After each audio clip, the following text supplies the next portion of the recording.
Suara bantingan keras memecah keheningan sore itu di sebuah perumahan elit yang biasanya sangat tenang dan sepi. Sebuah koper berukuran besar berwarna hitam terlempar dengan kasar dari balik pintu kayu jati yang menjulang tinggi. Koper itu melayang di udara selama beberapa detik sebelum akhirnya menghantam lantai teras dengan suara berdebum yang memekakkan telinga. Akibat benturan yang sangat keras itu, resleting koper yang memang sudah rapuh langsung terbuka lebar, membuat seluruh isinya berhamburan keluar tak tentu arah. Baju-baju sederhana yang sudah mulai pudar warnanya, beberapa potong daster katun murah yang biasa dipakai untuk membersihkan rumah, dan buku-buku resep masakan usang berserakan di atas lantai keramik yang dingin. Naya terhuyung ke belakang. Dia berusaha keras menyeimbangkan tubuhnya agar tidak jatuh terduduk di atas lantai. Wanita berusia 35 tahun itu menatap nanar ke arah barang-barang miliknya yang kini berserakan seperti tumpukan sampah yang sama sekali tidak berharga.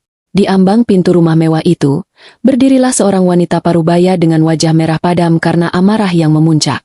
Wanita itu adalah ibu mertuanya yang bernama Ibu Broto. Jari telunjuk Ibu Broto menuding tajam tepat ke arah wajah Naya. Matanya melotot penuh kebencian yang mendalam seolah-olah Naya adalah penyakit menular yang harus segera dibasmi dari rumah tersebut. Ibu Broto mulai berteriak dengan suara lantang yang menggelegar ke seluruh penjuru halaman, menyuruh Naya untuk segera memungut semua barang rongsokannya dan angkat kaki dari rumah anak kesayangannya detik itu juga tanpa boleh menunda-nunda lagi. Nafas wanita parubaya itu memburu cepat, dada dan bahunya naik turun dengan ritme yang tidak beraturan, menyiratkan luapan emosi serta kebencian yang sudah lama dia tahan dan kini akhirnya meledak tanpa ampun sedikitpun. Naya merasakan jantungnya berdegup sangat kencang. Ada rasa sesak yang tiba-tiba menghantam rongga dadanya dengan begitu kuat hingga dia kesulitan untuk menarik napas. Dia menelan ludah dengan susah payah, merasakan tenggorokannya yang mengering. Pandangan mata Naya dengan cepat beralih mencari sosok laki-laki yang selama 5 tahun ini selalu menjadi alasannya untuk bertahan dan menjadi tempatnya bersandar saat dunia terasa begitu berat. Di belakang tubuh Ibu Broto, tepat di ruang tamu yang temaram, di sanalah dia melihat Raka suaminya berdiri mematung. Laki-laki yang dulu pernah berjanji dengan suara lantang di hadapan penghulu dan para saksi untuk selalu menjaganya seumur hidup itu kini hanya terdiam 1000 bahasa. Wajah Raka terlihat sangat datar dan dingin, tidak ada sedikit pun gurat penyesalan, rasa bersalah, atau sekadar rasa kasihan melihat istrinya sendiri diusir dan diperlakukan dengan sangat tidak manusiawi oleh ibunya. Namun hal yang paling menghancurkan hati Naya sampai berkeping-keping bukanlah sikap diam Raka atau wajah dinginnya, melainkan tangan suaminya yang saat ini sedang menggenggam erat tangan seorang wanita lain. Wanita itu berdiri rapat di samping Raka dengan senyuman merendahkan yang terlukis jelas di bibirnya. Penampilan wanita itu sangat mencolok. Leher dan pergelangan tangannya dipenuhi oleh perhiasan emas yang berkilauan ditimpa cahaya lampu teras. Pakaian yang dikenakan wanita itu terlihat sangat mewah dan berkelas, terbuat dari bahan sutra halus yang potongannya sangat pas membalut tubuhnya. Sangat kontras dengan daster katun murah bermotif bunga yang saat ini melekat di tubuh Naya. Naya merasakan kedua kakinya mendadak lemas seperti tak bertulang. Dunia seakan berputar-putar di sekelilingnya dan pandangannya mulai mengabur karena genangan air mata. Namun dia sekuat tenaga menggigit bibir bawahnya, menahan air matanya agar tidak jatuh di hadapan orang-orang yang sedang menikmati penderitaannya ini. Naya menjerit tertahan di dalam batinnya, memohon pertolongan pada Sang Pencipta. Dia bergumam lirih di dalam hati, "Ya Allah, apakah ini takdir yang harus aku lewati hari ini? Tolong beri aku kekuatan dan kesabaran yang luas untuk menghadapi ujian MU ini." Wanita kaya yang berdiri di samping Raka itu bernama Siska. Dia perlahan melangkah maju melewati Ibu Broto dengan gaya angkuh yang sengaja dibuat-buat untuk memprovokasi Naya. Siska membuka tas mewahnya yang terbuat dari kulit asli, lalu mengeluarkan sebuah map tebal berwarna merah menyala dari dalam sana. Tanpa aba-aba, Siska melemparkan map itu dengan gerakan meremehkan hingga map tersebut melayang dan mendarat tepat di dada Naya, lalu jatuh berdebum ke lantai tepat di dekat ujung kaki Naya. Siska mulai berbicara dengan nada suara yang sangat tinggi dan dibuat-buat, menyuruh Naya untuk tidak perlu banyak drama dan segera menandatangani kertas yang ada di dalam map itu karena itu adalah surat cerai resmi yang sudah disiapkan oleh Raka sejak beberapa hari yang lalu. Siska menambahkan dengan tawa kecil yang terdengar sangat menyebalkan di telinga. Dia mengatakan bahwa orang miskin, udik, dan tidak berpendidikan seperti Naya sama sekali tidak pantas bersanding dengan Raka. Siska dengan sombongnya memamerkan fakta bahwa Raka sebentar lagi akan diangkat menjadi direktur utama di perusahaannya berkat suntikan dana segar dari keluarga Siska. Kata-kata hinaan itu meluncur begitu saja dari mulut Siska dengan sangat lancar. Seolah-olah dia sudah melatih dan merencanakan kalimat menyakitkan itu sejak lama hanya untuk menghancurkan harga diri Naya di hari ini. Naya perlahan menundukkan kepalanya, menatap kosong pada map merah yang kini tergeletak kotor di antara baju-bajunya yang berserakan di tanah. Dia merasa seolah ada ribuan jarum tak kasat mata yang menusuk-nusuk jantungnya secara bersamaan. Selama 5 tahun masa pernikahan ini, Naya sudah dengan ikhlas merelakan seluruh waktu dan tenaga dalam hidupnya untuk mengabdi pada keluarga Raka. Dia selalu bangun paling pagi saat langit masih gelap gulita untuk menyiapkan sarapan. Dia mencuci semua pakaian kotor keluarga ini dengan tangannya sendiri karena Ibu Broto melarangnya menggunakan mesin cuci dengan alasan pemborosan listrik. Naya juga menyapu dan mengepel seluruh sudut rumah besar ini setiap hari tanpa pernah mengeluh lelah. Bahkan dia rela menelan mentah-mentah setiap hinaan dan cacian dari ibu mertuanya hanya demi mempertahankan keutuhan rumah tangganya bersama Raka. Dan pada akhirnya, semua pengorbanan tulus itu hanya dibalas dengan sebuah map merah berisi gugatan cerai dan pengkhianatan telanjang yang sangat menyakitkan. Naya menarik napas panjang, berusaha menenangkan gemuruh di dadanya sebelum perlahan mengangkat wajahnya kembali. Dia menatap langsung ke dalam kedua bola mata Raka, mencoba mencari setitik saja sisa cinta atau rasa bersalah di sana, namun sayangnya mata itu kosong dan dingin. Dengan suara yang sedikit bergetar namun penuh dengan penekanan di setiap suku katanya, Naya bertanya kepada suaminya itu apakah dia benar-benar tega membuang pernikahan mereka yang sudah dibangun dengan susah payah selama 5 tahun ini hanya demi wanita asing yang baru dia kenal. Raka tampak sedikit salah tingkah mendengar pertanyaan langsung itu. Dia membuang muka ke arah jalanan dan sama sekali tidak berani menatap mata istrinya. Raka lalu menjawab dengan nada ketus dan dingin. Dia mengatakan bahwa dia sudah sangat lelah hidup pas-pasan dan selalu merasa direndahkan oleh teman-teman kantornya, karena memiliki istri yang penampilannya sangat memalukan dan tidak bisa dibanggakan di acara-acara penting. Raka dengan tega mengatakan bahwa semua ucapan ibunya selama ini memang benar. Bahwa Naya hanyalah benalu parasit yang terus-menerus menghambat jalan kesuksesan karirnya di dunia kerja. Raka semakin memperparah luka di hati Naya dengan menambahkan bahwa Siska bisa memberikan semua hal yang dia butuhkan di dunia ini, mulai dari suntikan modal usaha yang besar, jaringan relasi bisnis kelas atas, hingga jaminan gaya hidup mewah yang selama ini selalu menjadi impian terbesarnya sejak masih kuliah. Mendengar pengakuan jujur namun sangat beracun dari bibir laki-laki yang paling dia cintai itu, rasa sedih yang sedari tadi menggumpal di hati Naya perlahan-lahan mulai menguap, memudar, dan perlahan digantikan oleh perasaan hampa yang luar biasa dingin. Naya akhirnya menyadari dengan kesadaran penuh bahwa laki-laki yang sedang berdiri di depannya ini bukanlah Raka yang dia kenal 5 tahun lalu. Raka yang dulu sangat sederhana, pekerja keras, dan penuh kasih sayang itu sudah mati ditelan keserakahan. Kini digantikan oleh sosok laki-laki gila harta yang rela menukar harga diri dan kesetiaannya demi meraih tahta yang dijanjikan oleh wanita lain. Naya kembali menarik napas panjang, membiarkan udara sore yang terasa kering memenuhi paru-parunya. Dia memantapkan hatinya saat itu juga, berserah diri sepenuhnya pada rencana agung yang sudah digariskan oleh Sang Pencipta untuk jalan hidupnya ke depan. Naya berbisik lirih di dalam hati sanubarinya, "Ya Allah, aku sungguh ikhlas jika perpisahan ini memang murni jalanmu. Aku akan melepaskan laki-laki pengkhianat ini sekarang juga dan membiarkan mereka semua pada akhirnya melihat sendiri kenyataan besar yang selama ini selalu aku sembunyikan rapat-rapat dari mereka." Tanpa perlu mengucapkan sepatah kata perdebatan pun lagi, Naya perlahan membungkukkan badannya untuk memungut map merah yang tergeletak di lantai itu. Tangan kirinya dengan tenang merogoh saku daster lusuhnya dan mengeluarkan sebuah pulpen murahan yang tintanya sudah hampir habis. Pulpen yang selalu dia bawa setiap hari untuk mencatat daftar belanjaan bahan dapur dan bumbu masak. Dengan gerakan tangan yang sangat tenang dan mantap, sebuah ketenangan yang entah datang dari mana asalnya di saat situasi sedang sangat kacau seperti ini, Naya membuka map merah tersebut. Matanya dengan cepat membaca sekilas halaman terakhir dari tumpukan kertas itu, memastikan bahwa surat itu memang benar-benar surat pernyataan cerai dan di sana sudah tertera tanda tangan Raka yang terlihat sangat jelas. Tanpa ragu sedikit pun, Naya langsung membubuhkan tanda tangannya sendiri di kolom kosong yang sudah disediakan khusus untuk pihak istri. Naya sama sekali tidak menangis histeris meratapi nasibnya. Dia tidak berteriak-teriak marah. Dia tidak memohon ampun agar Raka mau berubah pikiran dan membatalkan perceraian itu. Dan dia juga sama sekali tidak bersujud memeluk kaki ibu mertuanya untuk meminta belas kasihan seperti yang mungkin sudah mereka harapkan dan bayangkan sebelumnya. Pemandangan itu justru membuat Ibu Broto dan Siska sedikit kebingungan. Mereka berharap melihat Naya hancur berantakan dan mengemis. Namun wanita berpakaian daster itu justru terlihat terlalu tenang. Setelah selesai memastikan tanda tangannya jelas, Naya menutup map itu kembali dan meletakkannya dengan sangat hati-hati di atas sebuah meja kecil terbuat dari rotan yang ada di sudut teras rumah. Dia kemudian menegakkan tubuhnya, berdiri tegak dan menatap wajah Ibu Broto, Raka, dan Siska secara bergantian satu persatu. Sebuah senyuman tipis yang sangat misterius perlahan-lahan mengembang di bibir Naya. Sebuah senyuman yang anehnya berhasil membuat bulu kuduk Raka tiba-tiba merinding tanpa alasan yang bisa dia jelaskan. Naya lalu mengucapkan terima kasih dengan nada suara yang sangat tenang. datar, dan tidak memiliki emosi sama sekali. Naya menatap langsung ke mata Raka dan mengatakan bahwa mereka berdua baru saja melakukan sebuah kesalahan fatal, karena tanpa sadar mereka telah membebaskan seekor naga yang selama ini sedang tidur terlelap dengan tenang. Kalimat bernada peringatan itu membuat Ibu Broto langsung mendecis sinis sambil membuang muka. Wanita tua itu menganggap Naya sudah benar-benar kehilangan akal sehatnya. Mungkin menjadi gila karena terlalu terkejut diceraikan secara mendadak oleh anak kebanggaannya. Namun Naya sama sekali tidak peduli dengan tanggapan meremehkan dari mereka berdua. Naya segera berbalik badan, berlutut di tanah, dan mulai memunguti beberapa helai pakaiannya yang paling penting dan memiliki kenangan.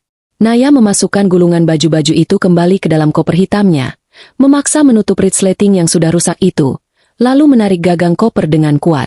Naya melangkah pergi meninggalkan halaman rumah mewah yang menyimpan sejuta luka itu, terus berjalan menuju gerbang depan tanpa pernah menoleh ke belakang lagi meskipun hanya untuk sedetik.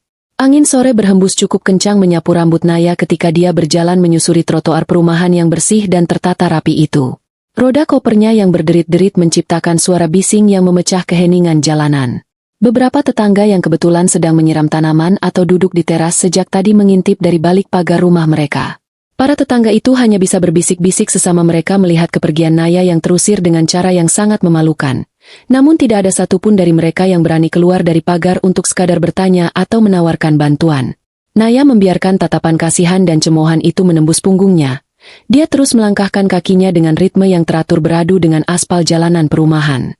Dia tidak berjalan lurus menuju jalan raya utama, atau mencari hal tebus terdekat seperti yang dipikirkan oleh mantan suami dan ibu mertuanya. Naya justru berbelok tajam ke arah sebuah jalanan buntu yang sangat sepi dan tertutup rindangnya pohon mahoni, berjarak sekitar 2 blok dari rumah yang baru saja dia tinggalkan. Naya berhenti di bawah sebuah pohon besar yang teduh, menyandarkan kopernya, dan berdiri diam seolah sedang menunggu sesuatu. Sambil menunggu, ingatan Naya kembali melayang pada keputusannya 5 tahun yang lalu, sebuah keputusan besar yang membawanya pada penderitaan hari ini. Sebenarnya tidak ada satupun orang di rumah Raka yang mengetahui rahasia besarnya. Naya bukanlah wanita miskin sebatang kara dari desa seperti yang selalu dia ceritakan. Kenyataannya, Naya adalah pewaris tunggal dan pemimpin tertinggi dari sebuah perusahaan konglomerat raksasa yang menguasai berbagai sektor industri di negara ini. 5 tahun yang lalu, Naya merasa sangat lelah dan muak dengan kehidupan kelas atas di mana semua pria yang mendekatinya hanya mengincar harta kekayaan dan jabatannya saja. Dia memalsukan seluruh latar belakangnya, menyembunyikan identitas aslinya, dan hidup menyamar sebagai orang biasa dengan harapan bisa menemukan cinta sejati dari seorang laki-laki yang tulus mencintainya apa adanya. Saat itu dia bertemu dengan Raka, seorang pria sederhana yang terlihat sangat jujur dan mau bekerja keras. Naya mengira dia sudah menemukan pelabuhan terakhirnya. Dia rela menekan egonya dan hidup dalam kesederhanaan demi cinta. Namun waktu dan kesempatan ternyata membuktikan sifat asli manusia. Kekuasaan dan uang kecil yang mulai Raka cicipi dari hasil kerjanya ternyata perlahan-lahan mengubah pria itu menjadi monster yang tega mengorbankan istri sahnya demi ambisi duniawi. Lamunan Naya terhenti secara mendadak ketika sebuah mobil hitam mewah berukuran sangat panjang dan mengkilap tiba-tiba muncul dari arah tikungan.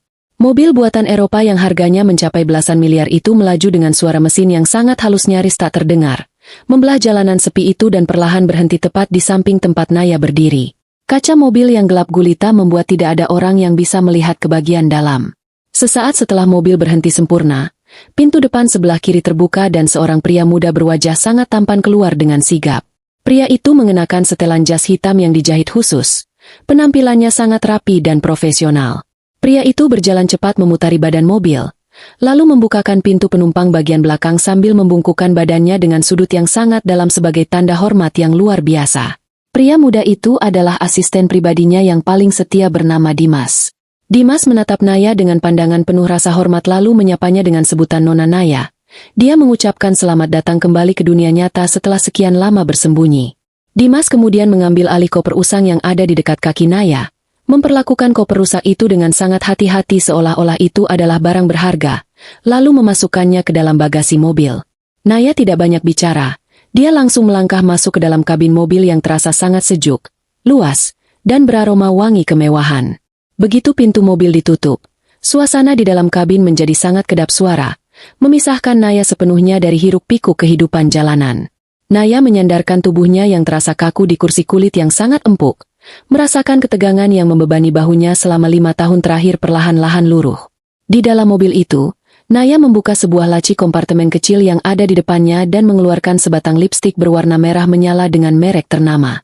Naya membuka tutup lipstik itu dan mulai memoles bibirnya yang pucat di depan cermin kecil, menghapus jejak-jejak wanita tertindas dan memunculkan kembali aura kepemimpinan yang sudah lama dia kubur dalam-dalam. Sambil terus merapikan riasannya, Naya bertanya kepada Dimas yang kini sudah duduk di kursi depan tentang rencana besar mereka selanjutnya. Naya menanyakan secara spesifik mengenai status kepemilikan perusahaan tempat mantan suaminya bekerja saat ini.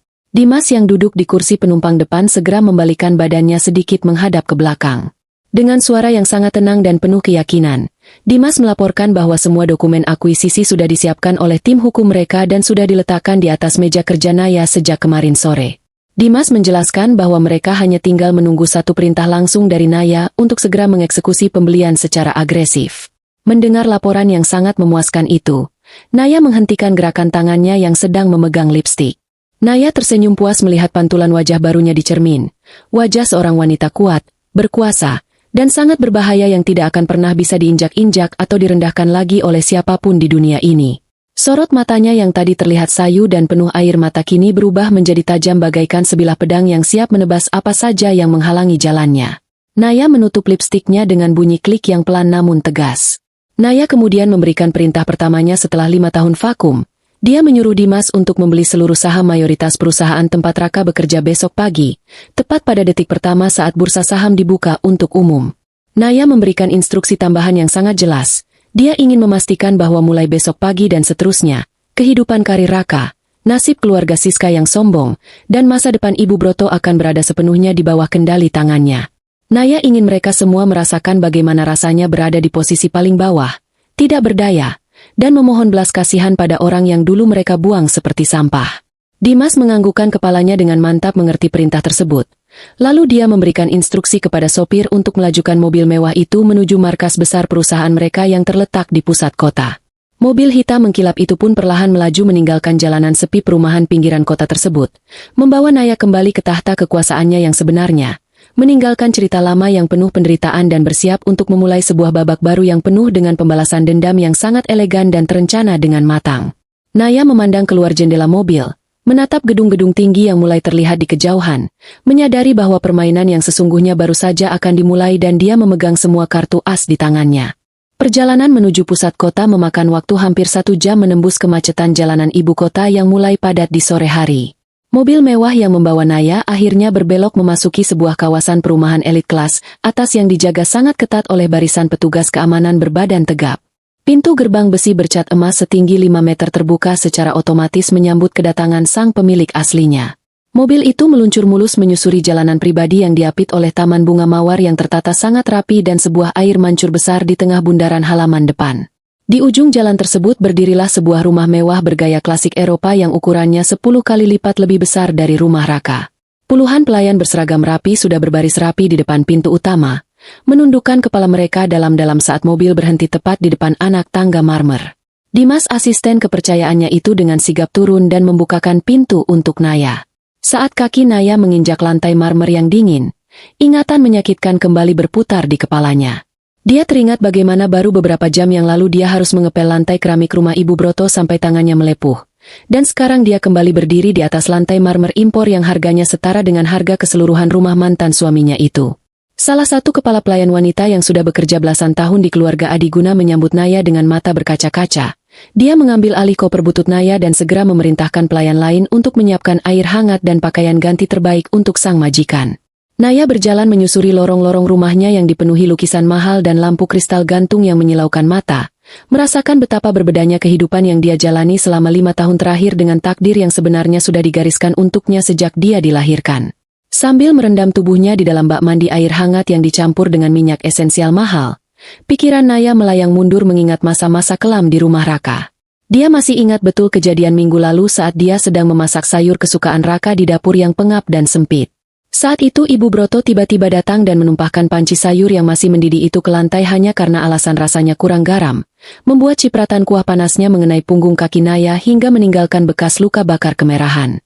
Naya saat itu hanya bisa menangis diam-diam sambil berjongkok membersihkan tumpahan sayur di lantai, sementara Ibu Broto terus mencaci maki dirinya dengan kata-kata kasar yang merendahkan martabatnya sebagai seorang manusia. Naya juga ingat bagaimana dia selalu memanjatkan doa di sepertiga malam, bersujud di atas sajadah tipisnya yang sudah pudar warnanya.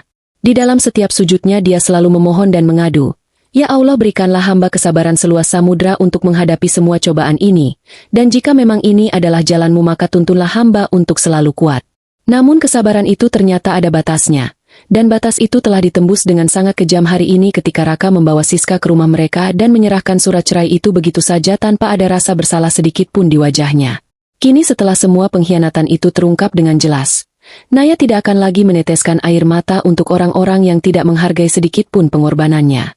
Dia bangkit dari bak mandi, mengeringkan tubuhnya, dan berjalan menuju ruang ganti pakaian yang besarnya seukuran dengan rumah Raka. Di dalam ruangan itu sudah berjejer ratusan pasang sepatu hak tinggi bermerek, puluhan tas mewah, dan deretan pakaian desainer yang sudah 5 tahun ini tidak pernah dia sentuh sama sekali.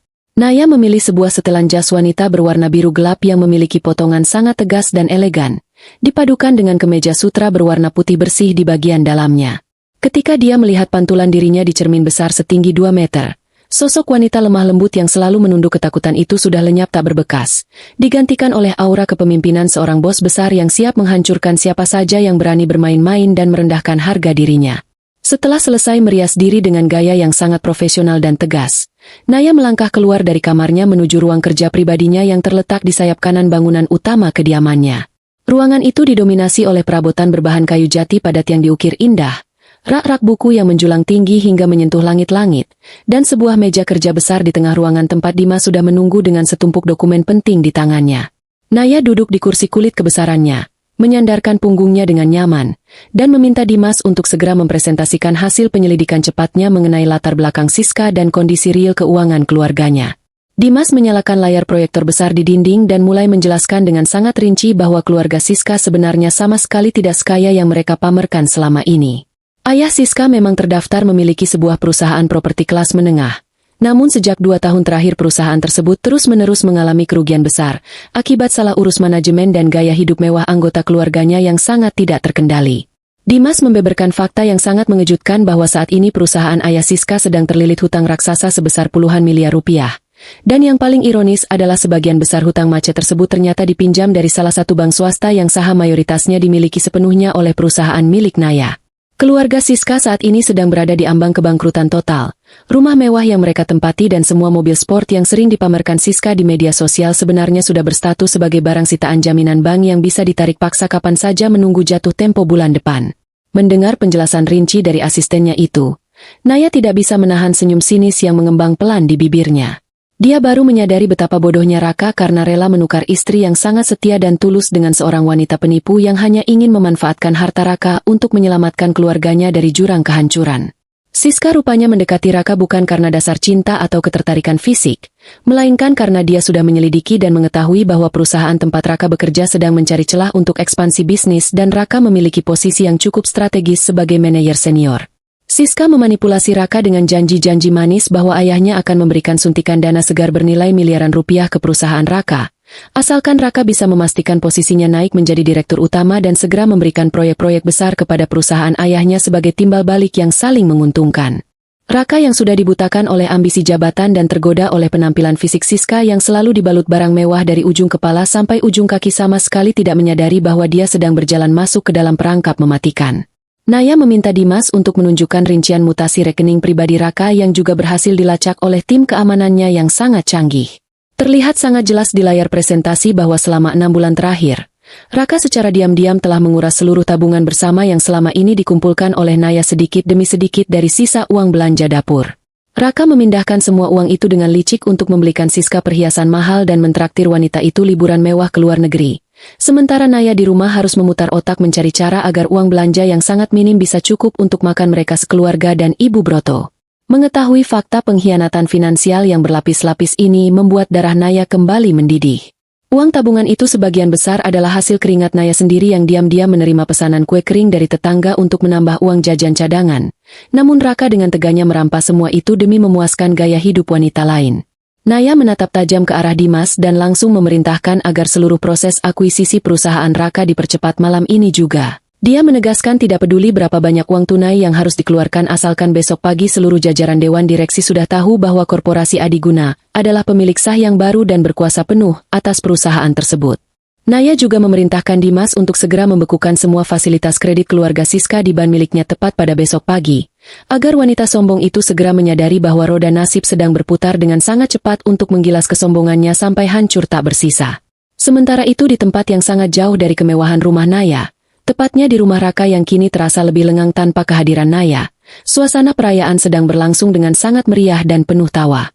Ibu Broto sengaja memasak banyak makanan lezat yang bahan-bahannya dia beli dari pasar swalayan mahal menggunakan sisa limit kartu kredit Raka untuk merayakan kepergian Naya dari hidup mereka. Siska duduk di kursi ruang makan dengan gaya layaknya seorang nyonya besar yang berkuasa. Dia sama sekali tidak menyentuh peralatan dapur apalagi berniat membantu dan hanya menunggu dilayani oleh Ibu Broto yang terus-menerus memujinya setinggi langit tanpa henti. Raka duduk menempel rapat di samping Siska. Sesekali mencium punggung tangan wanita itu sambil membicarakan rencana masa depan mereka yang terdengar sangat muluk-muluk dan tidak masuk akal. Raka terus membual tentang bagaimana dia pasti akan segera diangkat menjadi pemimpin tertinggi di perusahaan minggu depan, tentang rumah baru yang jauh lebih besar dan mewah yang akan mereka beli di kawasan elit ibu kota, dan tentang mobil sport keluaran Eropa terbaru yang sudah lama dia idam-idamkan sejak masih kuliah. Ibu Broto menimpali percakapan itu dengan suara keras yang sengaja dia buat-buat seolah ingin semua tetangga di sebelah rumah mendengarnya. Dia mengatakan betapa bersyukurnya dia pada akhirnya Raka bisa sadar dari pelet Naya dan membuang wanita kampung yang tidak berguna itu ke jalanan.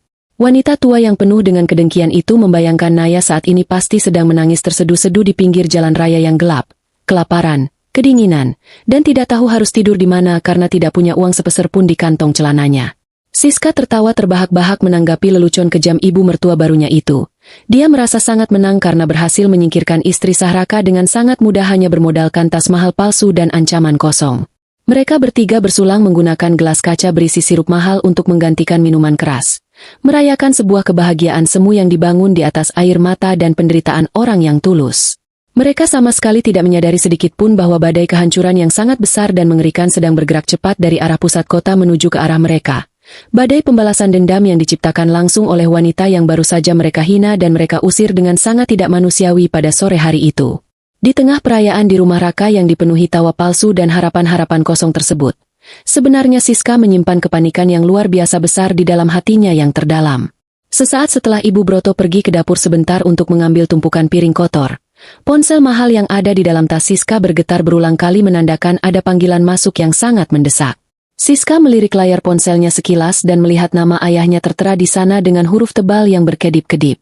Dia segera pamit kepada Raka dengan alasan ingin pergi ke kamar mandi sebentar untuk memperbaiki riasan wajahnya yang mulai luntur.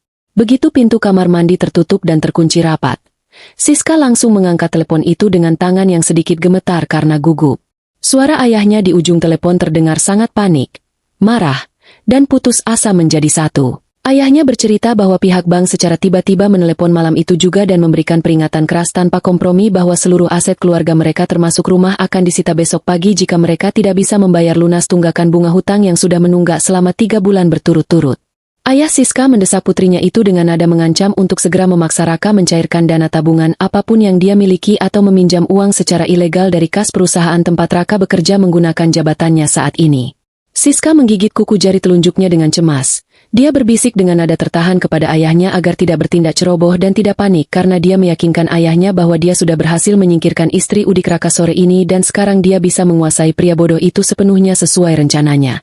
Siska berjanji akan merayu Raka habis-habisan malam ini juga untuk menyerahkan seluruh aset yang tersisa atas namanya, termasuk sertifikat rumah yang saat ini didiami oleh Ibu Broto, untuk dijadikan jaminan pinjaman kilat sementara.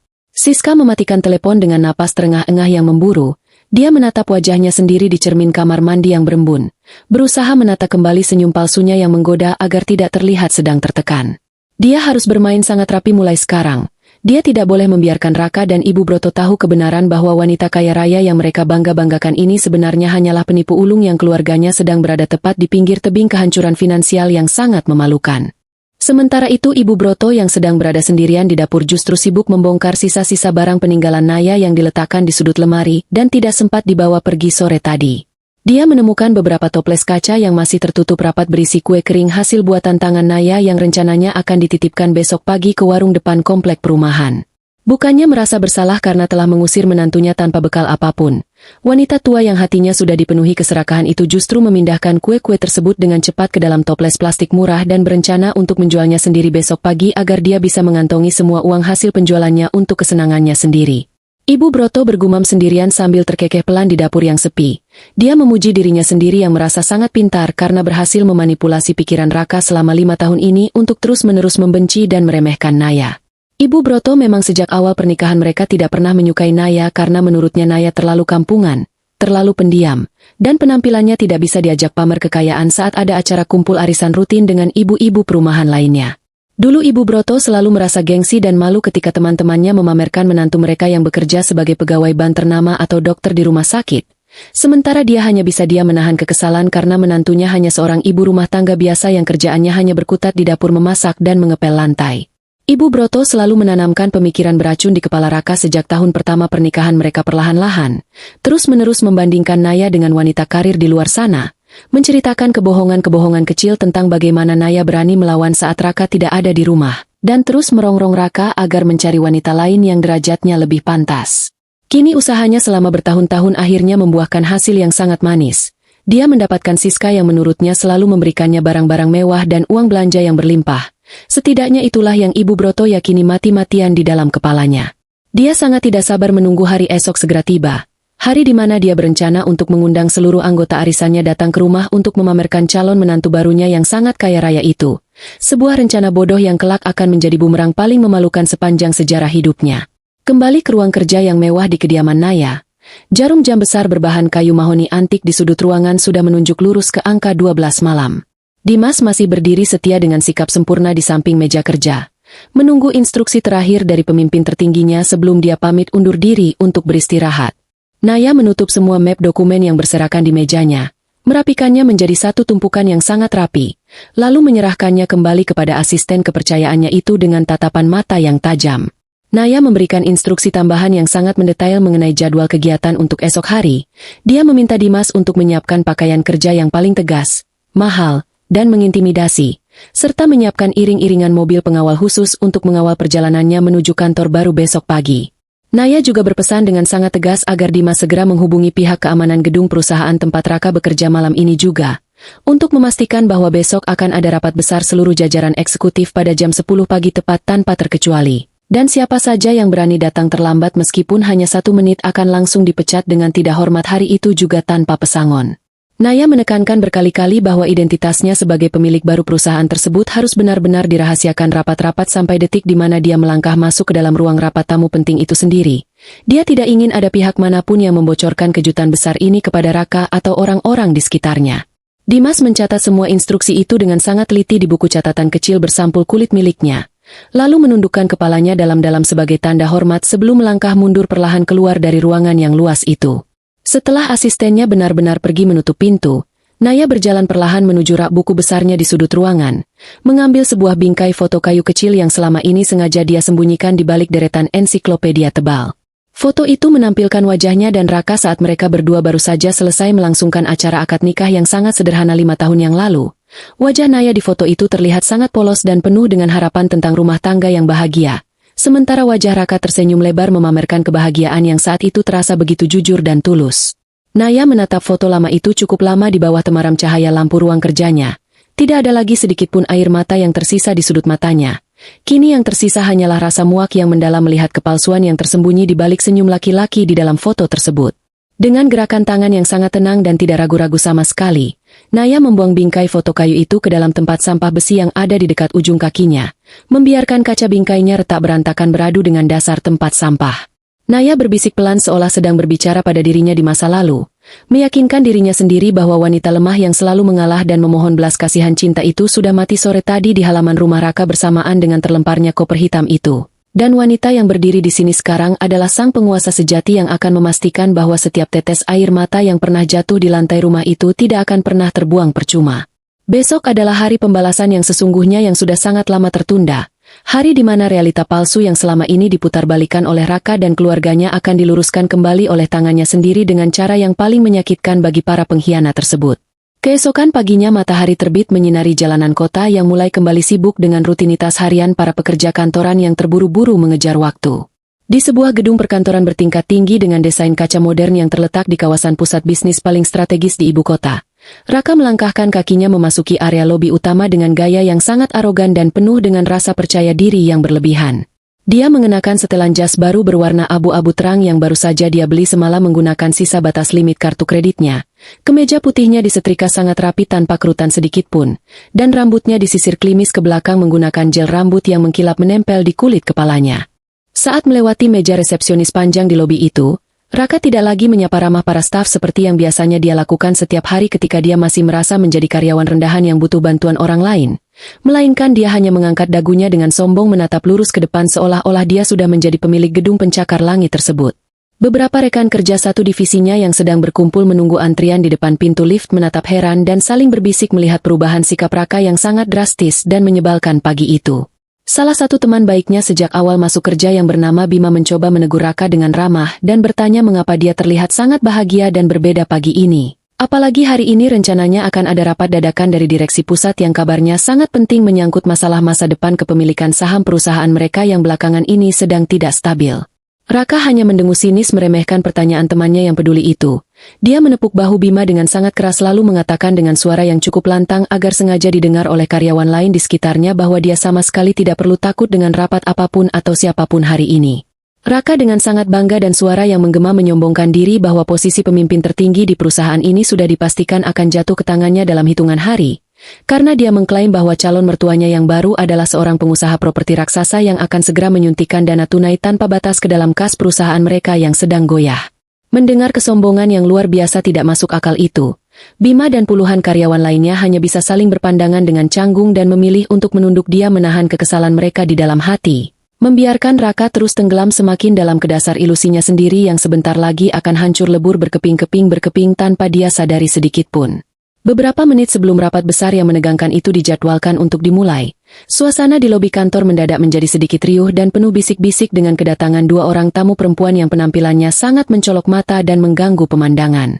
Ibu Broto dan Siska melangkah masuk beriringan melewati pintu kaca putar otomatis dengan gaya berjalan yang sengaja dilambat-lambatkan layaknya model di atas panggung agar semua mata yang ada di lobi itu memandang ke arah mereka berdua. Ibu Broto mengenakan kebaya modern berwarna merah menyala yang dipenuhi dengan payet kerlap-kerlip yang menyilaukan mata. Wajahnya dirias sangat tebal dengan lipstik merah merona yang sangat bertabrakan dengan usianya yang sudah senja. Tangannya sibuk memegang sebuah tas tangan bermerek palsu yang sengaja dia posisikan tepat di depan perutnya agar terlihat jelas oleh semua orang yang melewatinya. Di sampingnya Siska berjalan dengan gaya yang tidak kalah angkuh dan sombongnya. Mengenakan gaun kerja sangat ketat berwarna hitam yang memperlihatkan lekuk tubuhnya dengan jelas, dilengkapi dengan kacamata hitam berukuran besar yang menutupi separuh wajahnya meskipun saat ini mereka berdua sedang berada di dalam ruangan yang tertutup rapat dan tidak ada sinar matahari langsung. Siska sengaja mengajak Ibu Broto datang ke kantor Raka hari ini dengan alasan palsu ingin memberikan dukungan moral untuk calon suaminya yang akan segera naik jabatan. Namun niat sebenarnya yang tersembunyi di dalam kepalanya adalah dia ingin segera mensurvei dan menguasai ruang kerja direktur utama yang baru agar dia bisa mencari celah memanipulasi lalu lintas keuangan perusahaan dari dalam untuk menutupi hutang keluarganya. Raka yang melihat kedatangan mereka dari kejauhan segera berlari kecil menghampiri dengan wajah sumringah, mencium pipi Siska dengan sangat mesra di hadapan puluhan karyawan yang sedang sibuk berlalu lalang. Sama sekali tidak merasa malu atau menghargai norma kesopanan yang berlaku ketat di tempat kerja formal tersebut. Ibu Broto mulai berulah dengan cara berbicara menggunakan suara sangat keras memarahi salah satu petugas keamanan yang tadi sempat menanyakan kartu identitas tamu mereka dengan sopan sesuai prosedur. Dia membentak petugas keamanan malang itu di depan umum dengan mengatakan bahwa dia adalah ibunda kandung dari calon pemimpin tertinggi di perusahaan ini dan seharusnya petugas itu langsung membungkuk hormat menyambut kedatangannya. Bukan malah berani menanyakan hal-hal bodoh seperti kartu identitas yang menurutnya sama sekali tidak berguna bagi orang penting seperti dirinya. Keributan kecil yang memalukan itu langsung membuat suasana lobi menjadi kaku dan tegang. Banyak karyawan yang memelankan langkahnya dan mulai berbisik-bisik sinis melihat tingkah laku kampungan keluarga Raka yang sangat arogan dan tidak beretika tersebut. Namun Raka, Ibu Broto, dan Siska sama sekali tidak mempedulikan tatapan sinis penuh kebencian dari orang-orang di sekitar mereka.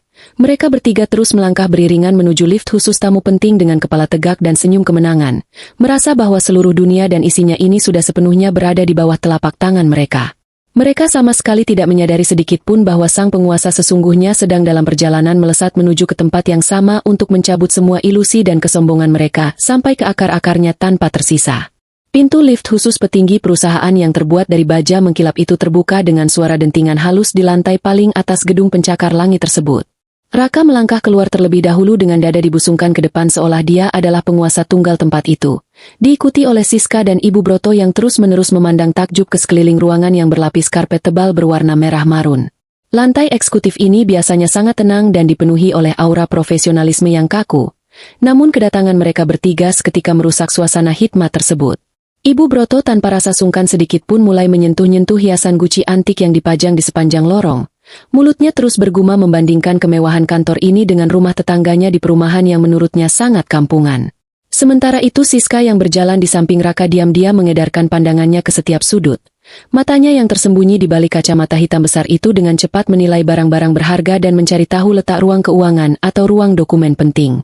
Di dalam kepalanya yang licik Siska sedang menyusun rencana darurat untuk memaksa Raka mencairkan dana perusahaan hari ini juga. Karena dia tahu batas waktu dari bank untuk menyita rumah keluarganya hanya tinggal hitungan jam saja.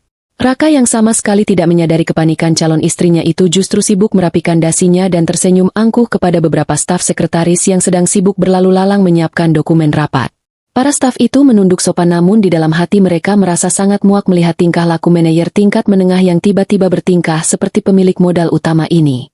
Raka dengan suara yang sengaja dikeraskan memerintahkan salah satu sekretaris senior untuk membuatkan 3 cangkir kopi impor terbaik untuk keluarganya dan mengantarkannya langsung ke ruang tunggu tamu penting. Sebuah perintah arogan yang sebenarnya sama sekali bukan wewenangnya namun terpaksa dituruti oleh sekretaris tersebut untuk menghindari keributan yang tidak perlu menjelang rapat besar. Di saat Raka dan keluarganya sedang asyik menikmati ilusi kekuasaan mereka di ruang tunggu tamu penting, pintu ruang kerja Direktur Operasional yang bernama Pak Hendra tiba-tiba terbuka lebar. Pak Hendra adalah seorang pria parubaya yang sudah bekerja puluhan tahun di perusahaan ini dan dikenal sangat disiplin serta tidak suka dengan hal-hal yang melanggar aturan kerja. Beliau melangkah keluar dengan wajah tegang dan dahi berkerut. Tangannya sibuk memegang setumpuk map laporan keuangan yang akan dipresentasikan di hadapan pemilik baru perusahaan hari ini. Ketika mata Pak Hendra menangkap sosok Raka yang sedang duduk santai sambil tertawa-tawa keras bersama 2 wanita asing yang penampilannya sangat tidak pantas untuk lingkungan kantor formal, wajah Pak Hendra langsung berubah menjadi merah pada menahan amarah. Dengan langkah cepat dan tegas Pak Hendra menghampiri Raka, menegurnya dengan suara berat yang menggelegar menanyakan apa maksud dari semua sirkus memalukan ini di hari yang sangat menentukan nasib perusahaan. Raka yang biasanya selalu menunduk ketakutan dan mencari muka di hadapan Pak Hendra kini justru perlahan bangkit dari tempat duduknya dengan senyum meremehkan yang sangat menyebalkan. Bukannya meminta maaf atas kelancangannya membawa orang luar masuk ke area terbatas petinggi perusahaan, Raka malah menepuk bahu Pak Hendra dengan gaya merendahkan. Raka mengatakan dengan nada congkak bahwa Pak Hendra sebaiknya mulai bersikap manis kepadanya mulai detik ini juga jika pria tua itu masih ingin mempertahankan posisinya di perusahaan ini bulan depan.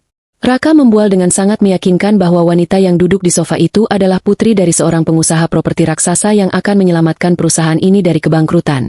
Dan sebagai gantinya posisi direktur utama sudah dipastikan akan diserahkan kepadanya melalui keputusan mutlak hari ini.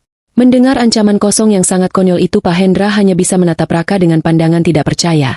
Beliau menggelengkan kepalanya perlahan merasa sangat kasihan melihat salah satu manajernya tiba-tiba kehilangan akal sehat karena terlalu terobsesi dengan jabatan yang bukan haknya. Ibu Broto yang merasa terganggu dengan kehadiran Pak Hendra langsung ikut campur dalam percakapan tegang tersebut. Wanita tua yang tidak tahu malu itu berdiri dari sofa empuknya, berkacak pinggang menatap Pak Hendra dari atas sampai bawah dengan tatapan merendahkan seolah-olah Pak Hendra hanyalah seorang pelayan kebersihan rendahan. Ibu Broto membela anak laki-lakinya dengan suara melengking yang memekakan telinga, mengatakan bahwa Pak Hendra hanyalah karyawan tua yang sebentar lagi akan digantikan oleh anak kebanggaannya yang jauh lebih pintar dan memiliki dukungan dana tidak terbatas. Siska yang sebenarnya sedang dilanda ketakutan luar biasa di dalam hatinya terpaksa ikut tersenyum angkuh untuk menjaga sandiwara kebohongannya di depan Raka dan keluarga bodohnya ini. Pak Hendra yang pada dasarnya adalah orang yang sangat sabar memutuskan untuk tidak memperpanjang perdebatan konyol dengan orang-orang yang menurutnya sangat tidak terpelajar ini. Beliau hanya memberikan peringatan terakhir dengan nada dingin agar Raka segera menyingkirkan keluarganya dari lantai eksekutif, sebelum pemilik baru perusahaan benar-benar tiba dan melihat kekacauan memalukan ini. Namun peringatan baik hati dari Pak Hendra itu justru dianggap angin lalu oleh Raka. Dia malah semakin menantang dan bersikeras bahwa ibu dan calon istrinya akan ikut duduk di dalam ruang rapat utama sebagai tamu kehormatan untuk menyaksikan langsung momen bersejarah pengangkatannya menjadi pemimpin tertinggi perusahaan. Melihat tidak ada lagi gunanya berbicara dengan orang yang sudah buta oleh ambisi sesat, Pak Hendra akhirnya berbalik badan dan berjalan meninggalkan mereka menuju ruang rapat, meninggalkan Raka yang terus tertawa penuh kemenangan merasa bahwa dia baru saja berhasil menjatuhkan mental atasannya sendiri dengan sangat mudah. Kepuasan palsu itu membuat dada Raka semakin membusung. Dia benar-benar percaya bahwa mulai detik ini tidak akan ada lagi orang yang berani memandang rendah dirinya seperti yang sering dia rasakan selama ini saat hidup pas-pasan bersama Naya. Sementara ketegangan bodoh itu terjadi di dalam gedung perkantoran. Di jalan raya utama yang menuju ke arah gedung tersebut pemandangan yang sangat luar biasa sedang berlangsung. Sebuah iring-iringan mobil mewah berwarna hitam pekat membelah jalanan kota dengan pengawalan yang sangat ketat dan rapi layaknya rombongan pejabat tinggi negara. Di tengah-tengah formasi penjagaan itu melajulah mobil mewah panjang yang di dalamnya duduk Naya dengan sangat tenang seperti seorang ratu yang sedang menuju medan pertempuran. Naya memandang keluar jendela kaca mobil yang gelap. Melihat pantulan wajahnya sendiri yang kini sudah berubah total menjadi sosok wanita berkuasa yang dingin dan tidak tersentuh. Dia memejamkan matanya sejenak, menarik napas dalam-dalam, dan berdoa di dalam hatinya memohon kelancaran atas semua rencana yang sudah dia susun dengan sangat matang ini. Dia berbisik lirih mensyukuri segala petunjuk yang telah diberikan. Ya Allah, terima kasih atas segala jalanmu yang luar biasa ini yang telah membuka mata hamba dari kebutaan cinta palsu selama 5 tahun terakhir. Naya teringat kembali bagaimana dulu Raka selalu marah besar jika dia meminta uang lebih untuk sekadar membeli baju baru yang layak pakai. Raka selalu mengatakan bahwa uangnya habis untuk ditabung demi masa depan mereka berdua yang ternyata semuanya hanyalah kebohongan belaka. Semua rasa sakit, hinaan, dan penderitaan yang dia alami kini telah melebur menjadi satu kekuatan besar yang mengalir di setiap pembuluh darahnya, memberikannya keberanian luar biasa untuk berdiri tegak dan menghancurkan siapa saja yang mencoba merendahkan martabatnya lagi. Di kursi penumpang bagian depan Dimas sang asisten setia sedang sibuk berbicara melalui alat komunikasi khusus dengan tim keamanan elit yang sudah dia tugaskan untuk menyusup dan mengamankan seluruh area gedung perusahaan Raka sejak subuh tadi. Dimas memastikan bahwa setiap pergerakan yang terjadi di dalam gedung pencakar langit itu berada dalam pantauan matanya. Dimas memberikan instruksi dengan suara yang sangat tegas dan cepat, memerintahkan tim keamanan di lapangan untuk segera mengambil alih kendali penuh atas semua kamera pengawas yang ada di seluruh sudut gedung pencakar langit tersebut. Dia juga memerintahkan agar semua pintu akses keluar masuk di lantai eksekutif segera dikunci secara otomatis dari sistem pusat tepat saat rapat besar dimulai nanti, untuk memastikan bahwa tidak akan ada satupun orang yang bisa melarikan diri dari ruangan itu ketika Naya membuka identitas aslinya. Dimas kemudian membuka sebuah komputer jinjing di pangkuannya. Jari-jarinya menari dengan sangat cepat di atas keyboard untuk memantau pergerakan data perbankan yang berhubungan dengan keluarga Siska. Dengan senyum tipis yang mematikan, Dimas melaporkan kepada Naya yang duduk di belakang bahwa tepat pada menit ini, surat perintah penyitaan paksa atas rumah dan seluruh aset perusahaan ayah Siska sudah resmi ditandatangani oleh pihak pengadilan dan para petugas eksekusi saat ini sedang dalam perjalanan menuju rumah mewah keluarga penipu tersebut. Mendengar laporan yang sangat memuaskan itu, Naya hanya menganggukkan kepalanya perlahan. Ekspresi wajahnya tetap datar tanpa senyuman namun matanya memancarkan kepuasan yang sangat mendalam.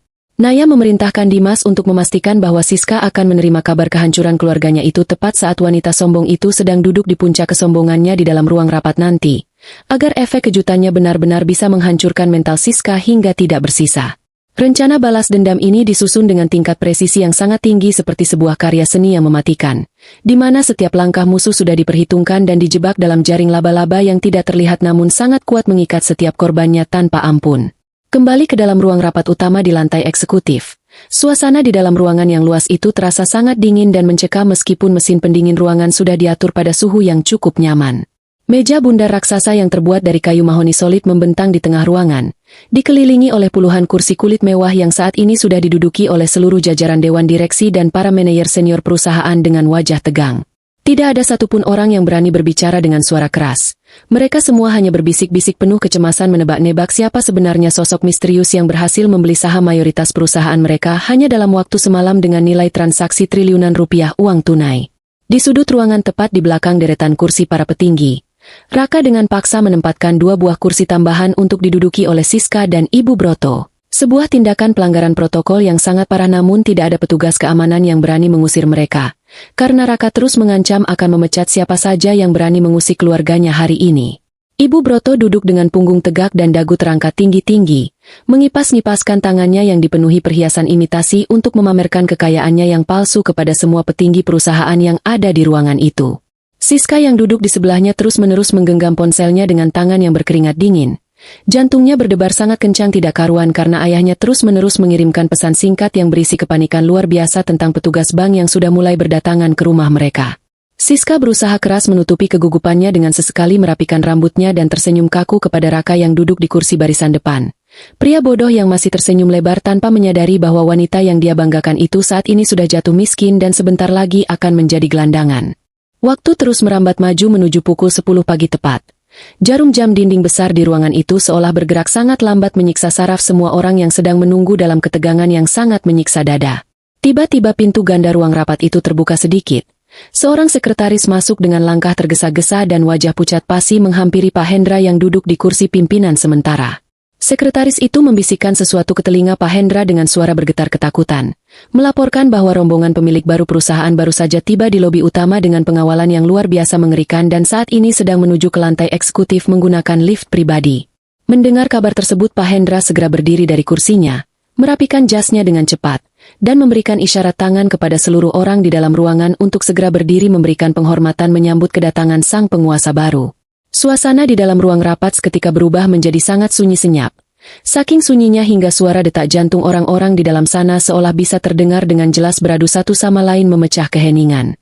Raka ikut berdiri dengan penuh semangat. Dia merapikan kembali dasinya untuk yang kesekian kalinya, bersiap-siap untuk memasang wajah paling ramah dan menjilat sang pemilik baru agar posisinya sebagai direktur utama segera disahkan hari ini juga. Ibu Broto yang tidak tahu aturan ikut berdiri sambil menjinjitkan kakinya berusaha mengintip ke arah pintu masuk. Wajah tuanya memancarkan rasa penasaran yang sangat besar ingin melihat seperti apa rupa konglomerat raksasa yang akan memberikan jabatan tinggi untuk anak kesayangannya itu. Siska juga ikut berdiri dengan kaki yang terasa lemas. Dia menggenggam erat tali tas tangannya, berdoa dalam hati agar apapun yang terjadi hari ini bisa menyelamatkan keluarganya dari jurang kehancuran yang sudah menanti di depan mata. Di saat pintu ruang rapat masih tertutup rapat dan Naya bersiap untuk masuk, di dalam ruangan Siska merasakan ponsel di dalam genggamannya bergetar dengan sangat hebat tanpa henti.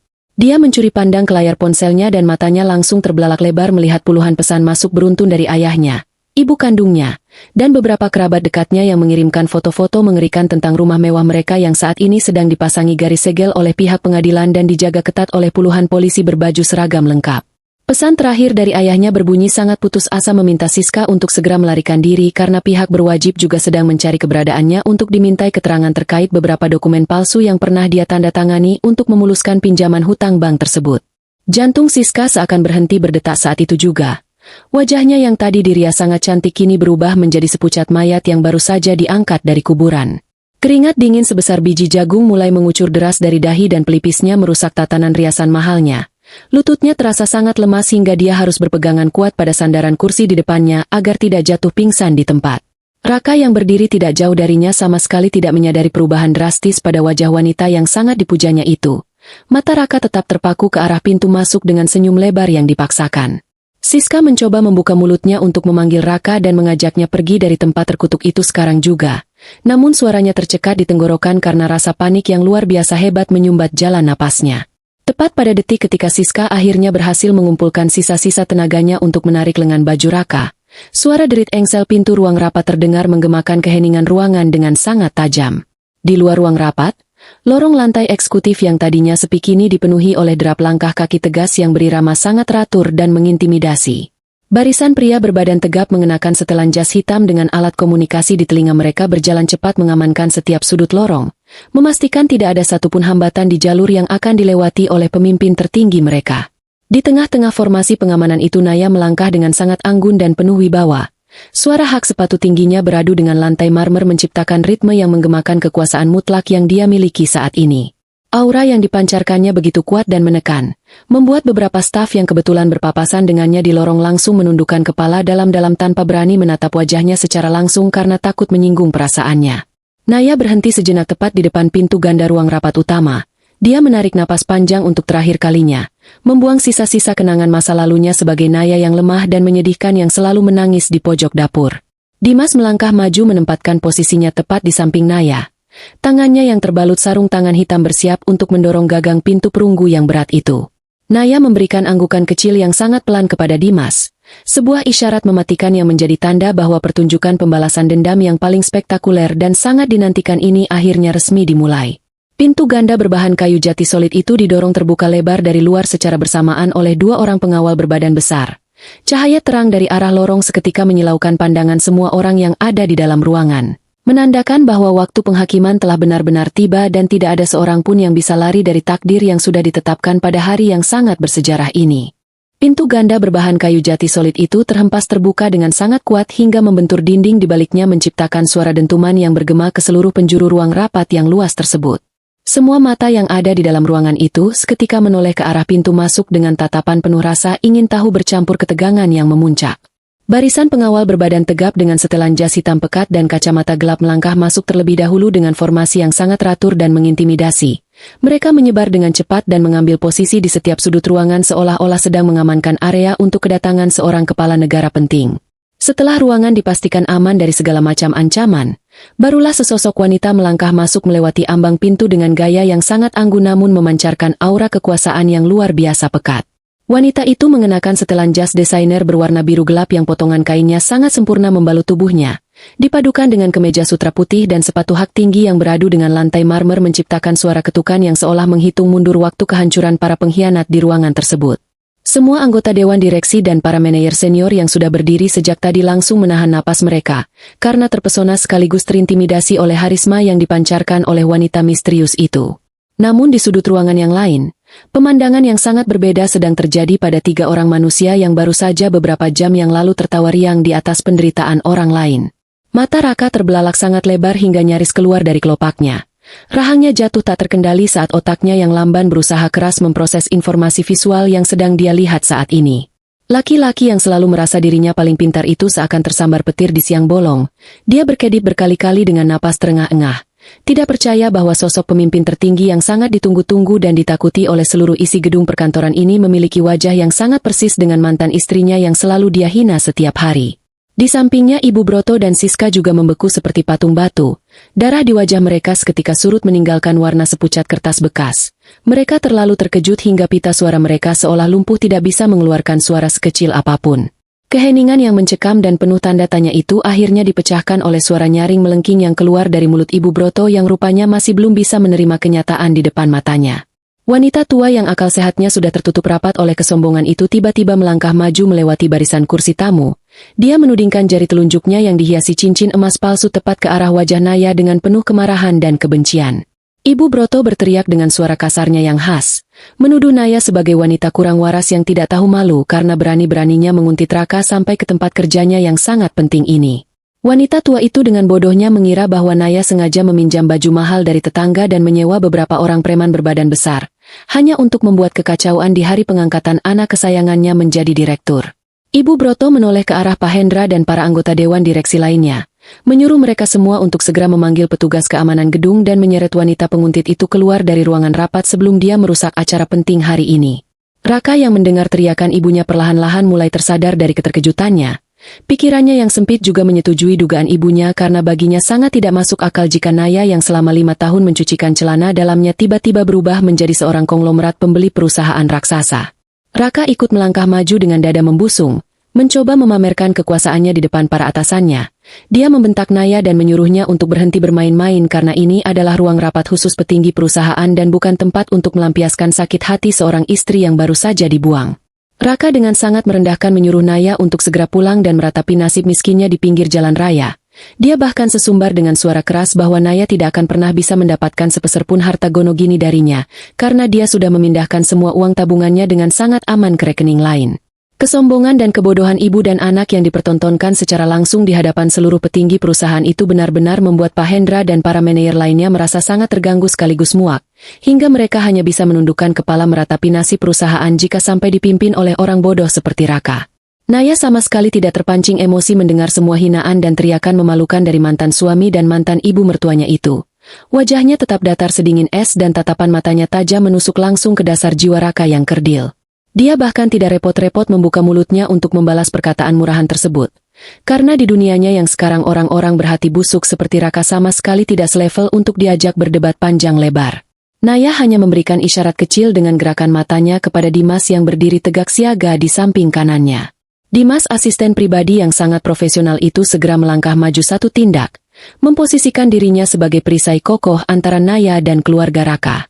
Dengan suara baritonnya yang sangat berat, lantang, dan menggema memenuhi seluruh sudut ruangan yang luas itu, Dimas membentak Raka dan ibunya untuk segera menutup mulut kotor mereka detik itu juga tanpa bantahan. Dimas menyatakan dengan nada ancaman hukum yang sangat nyata bahwa satu patah kata hinaan lagi yang keluar dari mulut mereka maka dia pastikan tim pengacara perusahaan akan menuntut mereka atas pencemaran nama baik dan perbuatan tidak menyenangkan dengan ganti rugi miliaran rupiah yang akan membuat mereka membusuk di dalam penjara seumur hidup.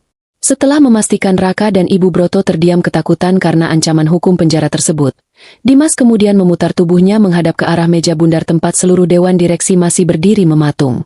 Dengan sikap yang sangat hormat dan tata krama yang sangat formal, Dimas memperkenalkan sosok wanita hebat yang berdiri di sampingnya itu kepada seluruh peserta rapat yang hadir. Dimas menyebutkan nama lengkap Naya beserta deretan gelar kehormatan dan posisi puncaknya di dalam korporasi Adiguna. Dia mengumumkan secara resmi dan lantang bahwa mulai detik ini juga Nyonya Naya Adiguna adalah pemilik sah, pemegang saham mutlak 100%, dan penguasa tunggal yang baru dari perusahaan tempat mereka menggantungkan hidup saat ini. Pengumuman yang sangat mengejutkan dan tidak disangka-sangka itu meluncur cepat seperti hantaman godam tak kasat mata yang menghancurkan seisi ruangan, membuat seluruh anggota dewan direksi langsung menundukkan badan mereka sangat rendah memberikan penghormatan tertinggi kepada Naya. Dampak dari pengumuman resmi yang disampaikan oleh Dimas tadi benar-benar menghancurkan kewarasan Raka hingga tak bersisa sedikit pun. Kedua lututnya yang tadi berdiri sangat tegak kini mendadak terasa seperti agar-agar lunak yang kehilangan seluruh tulang penyangganya. Raka jatuh terduduk dengan keras di atas kursi terdekat. Matanya menatap kosong ke arah depan dengan mulut sedikit terbuka mencari pasokan udara yang tiba-tiba terasa sangat tipis dan mencekik di ruangan berpendingin itu. Keringat dingin sebesar biji jagung mulai bermunculan membasahi dahi dan pelipisnya secara deras, merusak tatanan rambutnya yang tadi disisir sangat rapi menggunakan gel mahal. Otaknya berputar sangat cepat menyatukan kepingan-kepingan ingatan masa lalu yang selama ini dia abaikan. Dia teringat bagaimana Naya selalu menolak saat Raka ingin membelikannya barang murah dengan alasan dia sama sekali tidak suka memakai barang imitasi. Teringat bagaimana Naya selalu berbicara dengan tata bahasa yang sangat tertata rapi tidak seperti wanita tanpa pendidikan pada umumnya. Dan yang paling mengerikan adalah teringat bagaimana Naya menandatangani surat gugatan cerai kemarin sore.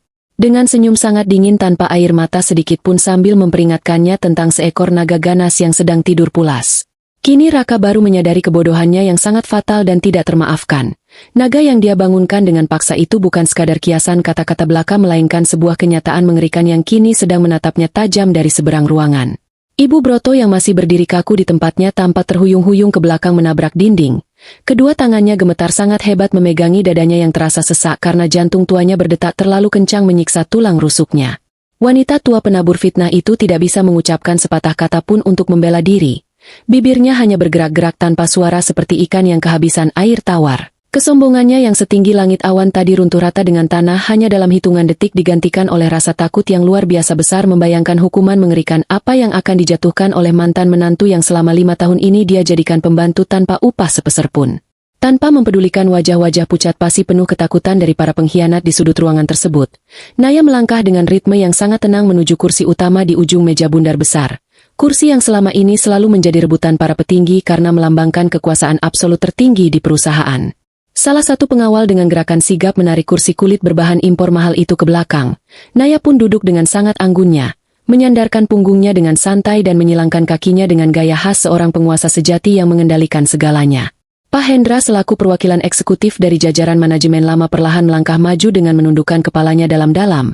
Beliau menyerahkan sebuah map tebal berisi laporan operasional dan data kepegawaian terbaru untuk ditinjau langsung oleh sang pemilik baru perusahaan. Naya menerima map tebal itu tanpa gerakan tergesa-gesa.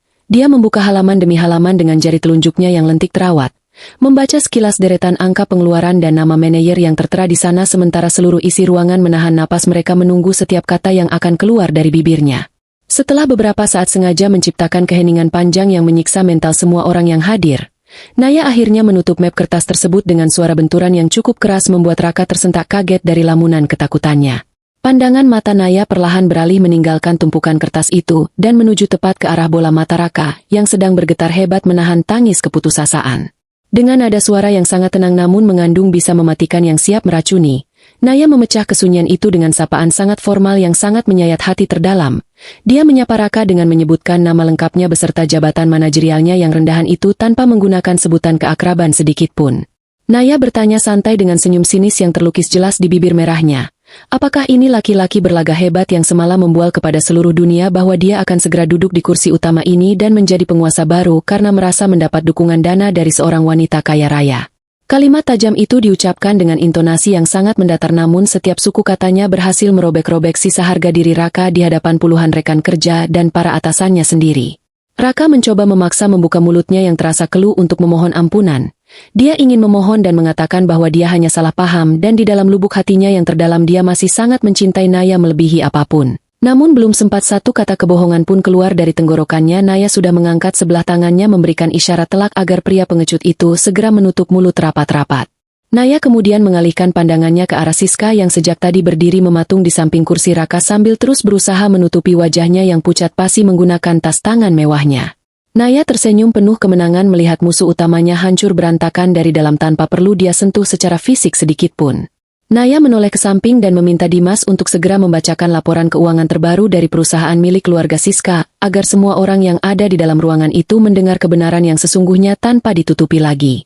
Dimas membuka layar tablet elektronik di tangannya dan mulai membacakan deretan data angka yang sangat mengerikan bagi pendengarnya. Dia mengumumkan dengan suara lantang bahwa perusahaan ayah Siska saat ini memiliki tunggakan hutang macet tak terbayar sebesar 50 miliar rupiah di bank pusat milik korporasi Adiguna. Dan tepat pada detik ini juga seluruh aset keluarga mereka termasuk rumah mewah yang sering dipamerkan, koleksi mobil sport, dan seluruh rekening pribadi sudah resmi disita paksa oleh pihak pengadilan negara. Dimas juga menambahkan informasi krusial yang lebih menghancurkan bahwa ayah Siska saat ini berstatus sebagai buronan resmi pihak berwajib dan sedang dalam pengejaran karena kasus pemalsuan dokumen jaminan bank tingkat tinggi. Mendengar seluruh kebohongan besarnya dikuliti habis-habisan tanpa ampun di depan umum, pertahanan mental Siska akhirnya hancur berkeping-keping tak tersisa menjadi debu. Tas tangan mewahnya terlepas dari genggamannya dan terjatuh ke lantai membentur ujung sepatunya. Kedua kakinya benar-benar kehilangan keseimbangan dan dia jatuh terduduk lemas di atas karpet tebal ruang rapat itu sambil menangis meratap histeris menutupi wajahnya. Siska memohon ampun kepada Naya sambil merangkak maju menyeret tubuhnya. Dia berteriak-teriak menyalahkan ayahnya atas semua skenario kebohongan ini dan bersumpah menangis bahwa dia hanya disuruh dan dimanfaatkan untuk mencari mangsa pria bodoh yang bisa diperas hartanya untuk membayar hutang bank. Tangisan Siska yang sangat memilukan dan memekakan telinga itu menggema ke seluruh sudut ruangan. Namun tidak ada satupun orang di sana yang merasa kasihan melihat penderitaan seorang penipu ulung yang selama ini hidup nyaman dari hasil merampas hak orang lain. Kenyataan pahit yang baru saja diungkapkan dengan gamblang oleh Dimas itu menghantam keras kepala Raka dengan kekuatan yang lebih dahsyat dari hantaman benda tumpul manapun di dunia ini. Laki-laki yang selalu haus gila jabatan itu menoleh perlahan ke bawah menatap sosok Siska yang sedang menangis terseduh-seduh di atas lantai seperti pengemis rendahan di pinggir jalan. Wanita yang selama beberapa minggu terakhir ini dia puja-puja bagaikan dewi penyelamat hidupnya ternyata hanyalah seorang gelandangan penipu yang sedang mencari tempat untuk menumpang hidup gratis. Raka baru menyadari dengan sangat perih bahwa dia telah mempertaruhkan segalanya demi sebuah ilusi kosong. Dia membuang istrinya yang sangat setia tanpa cacat. Dia mencuri seluruh uang tabungan rumah tangganya sendiri demi membelikan barang-barang mewah untuk Siska. Dan dia bahkan berani bersikap kurang ajar kepada para atasannya demi membela wanita penipu ini. Rasa penyesalan yang luar biasa besar dan menyakitkan langsung merobek dadanya hingga dia merasa kesulitan menarik napas. Pandangannya mulai mengabur tertutup karena air mata keputusasaan yang tidak bisa dia bendung lagi dari pelupuk matanya.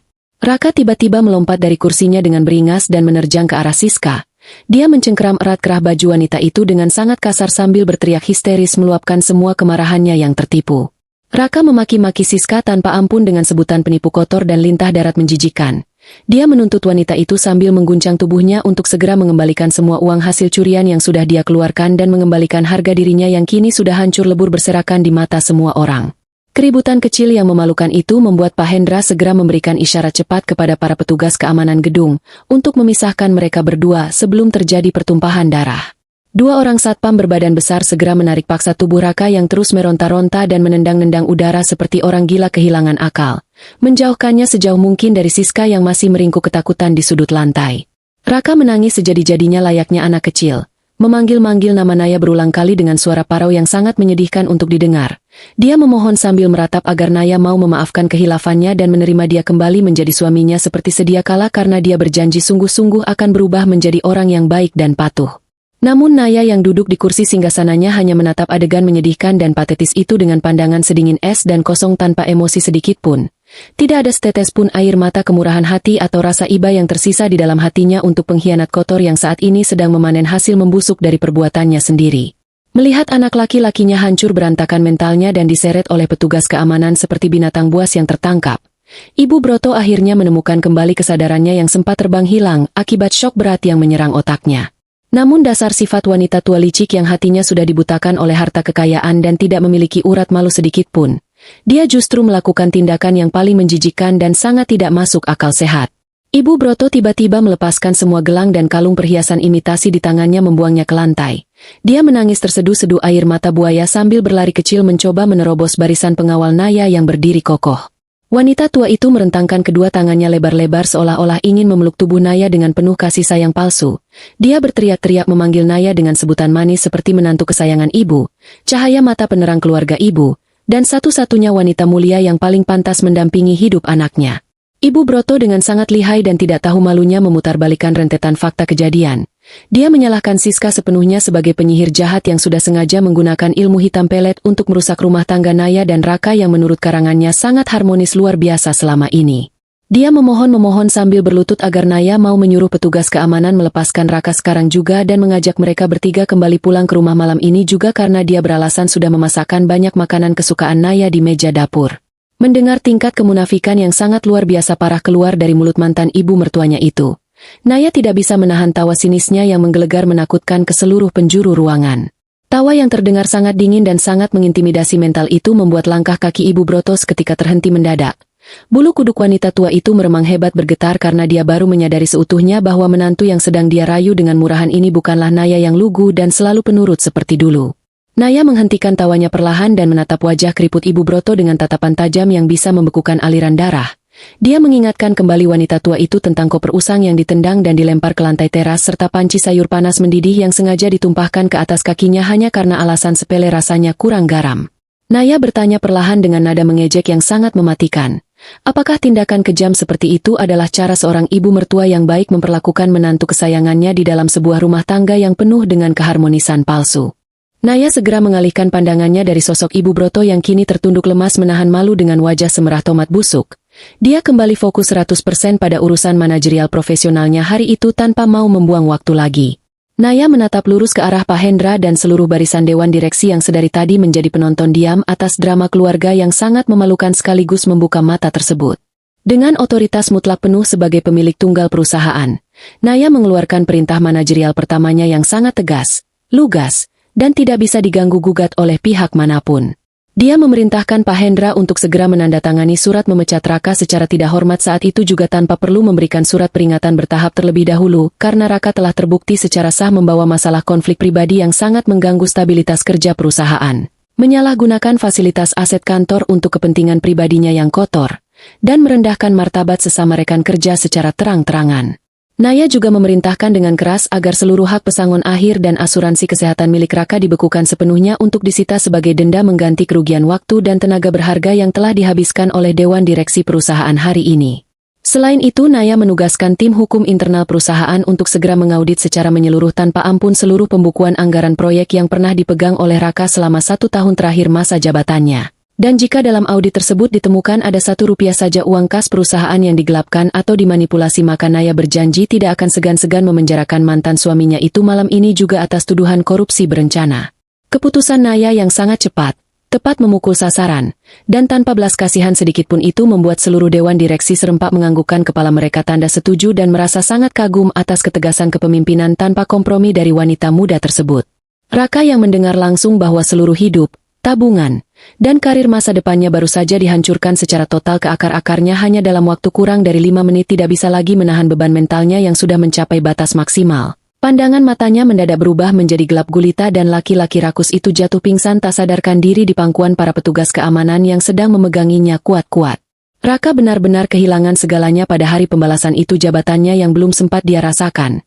Wanita kaya palsu yang dia puja-puja, harta bendanya yang dia curi, dan seorang istri paling sempurna yang telah dia buang sia-sia demi mengejar ambisi kosong yang akhirnya menghancurkan hidupnya sendiri jatuh berguguran, hingga ke dasar jurang penderitaan yang paling dalam. Suasana di dalam ruang rapat besar itu kembali menjadi hening teratur dan sedikit lebih melegakan pernapasannya setelah Naya selesai mengeluarkan perintah pemecatan bersejarah tersebut. Naya kemudian memberikan sebuah isyarat tangan terakhir kepada Dimas untuk segera bertindak membersihkan ruangan mewah itu dari sisa-sisa sampah masa lalunya yang menjijikan agar rapat evaluasi dewan direksi yang sesungguhnya bisa segera dimulai dengan fokus tanpa ada gangguan pemandangan yang merusak mata lagi. Dimas memberikan aba-aba tegas kepada para petugas keamanan untuk segera menarik dan menyeret Raka yang masih dalam keadaan pingsan total itu keluar dari dalam gedung perkantoran. Sementara beberapa pengawal lainnya bertugas dengan paksa menarik kedua lengan Siska yang terus-menerus menangis meratap gila dan Ibu Broto yang kini hanya bisa terduduk pasrah meratapi nasib hidupnya yang berubah 180 derajat dalam sekejap mata. Mereka bertiga diseret serentak keluar dari pintu ruang rapat yang mewah itu layaknya tumpukan rongsokan yang tidak memiliki nilai jual sedikit pun sama sekali. Mereka dibawa melewati lorong-lorong panjang bangunan di mana puluhan karyawan yang tadi pagi mereka hina dan rendahkan kini berdiri berjejer menonton langsung kehancuran majikan palsu mereka dengan tatapan mata sangat puas dan penuh ejekan cemoohan. Raka pada akhirnya akan terbangun sendirian di luar pintu gerbang gedung yang panas tanpa memiliki pekerjaan dan tanpa harapan masa depan.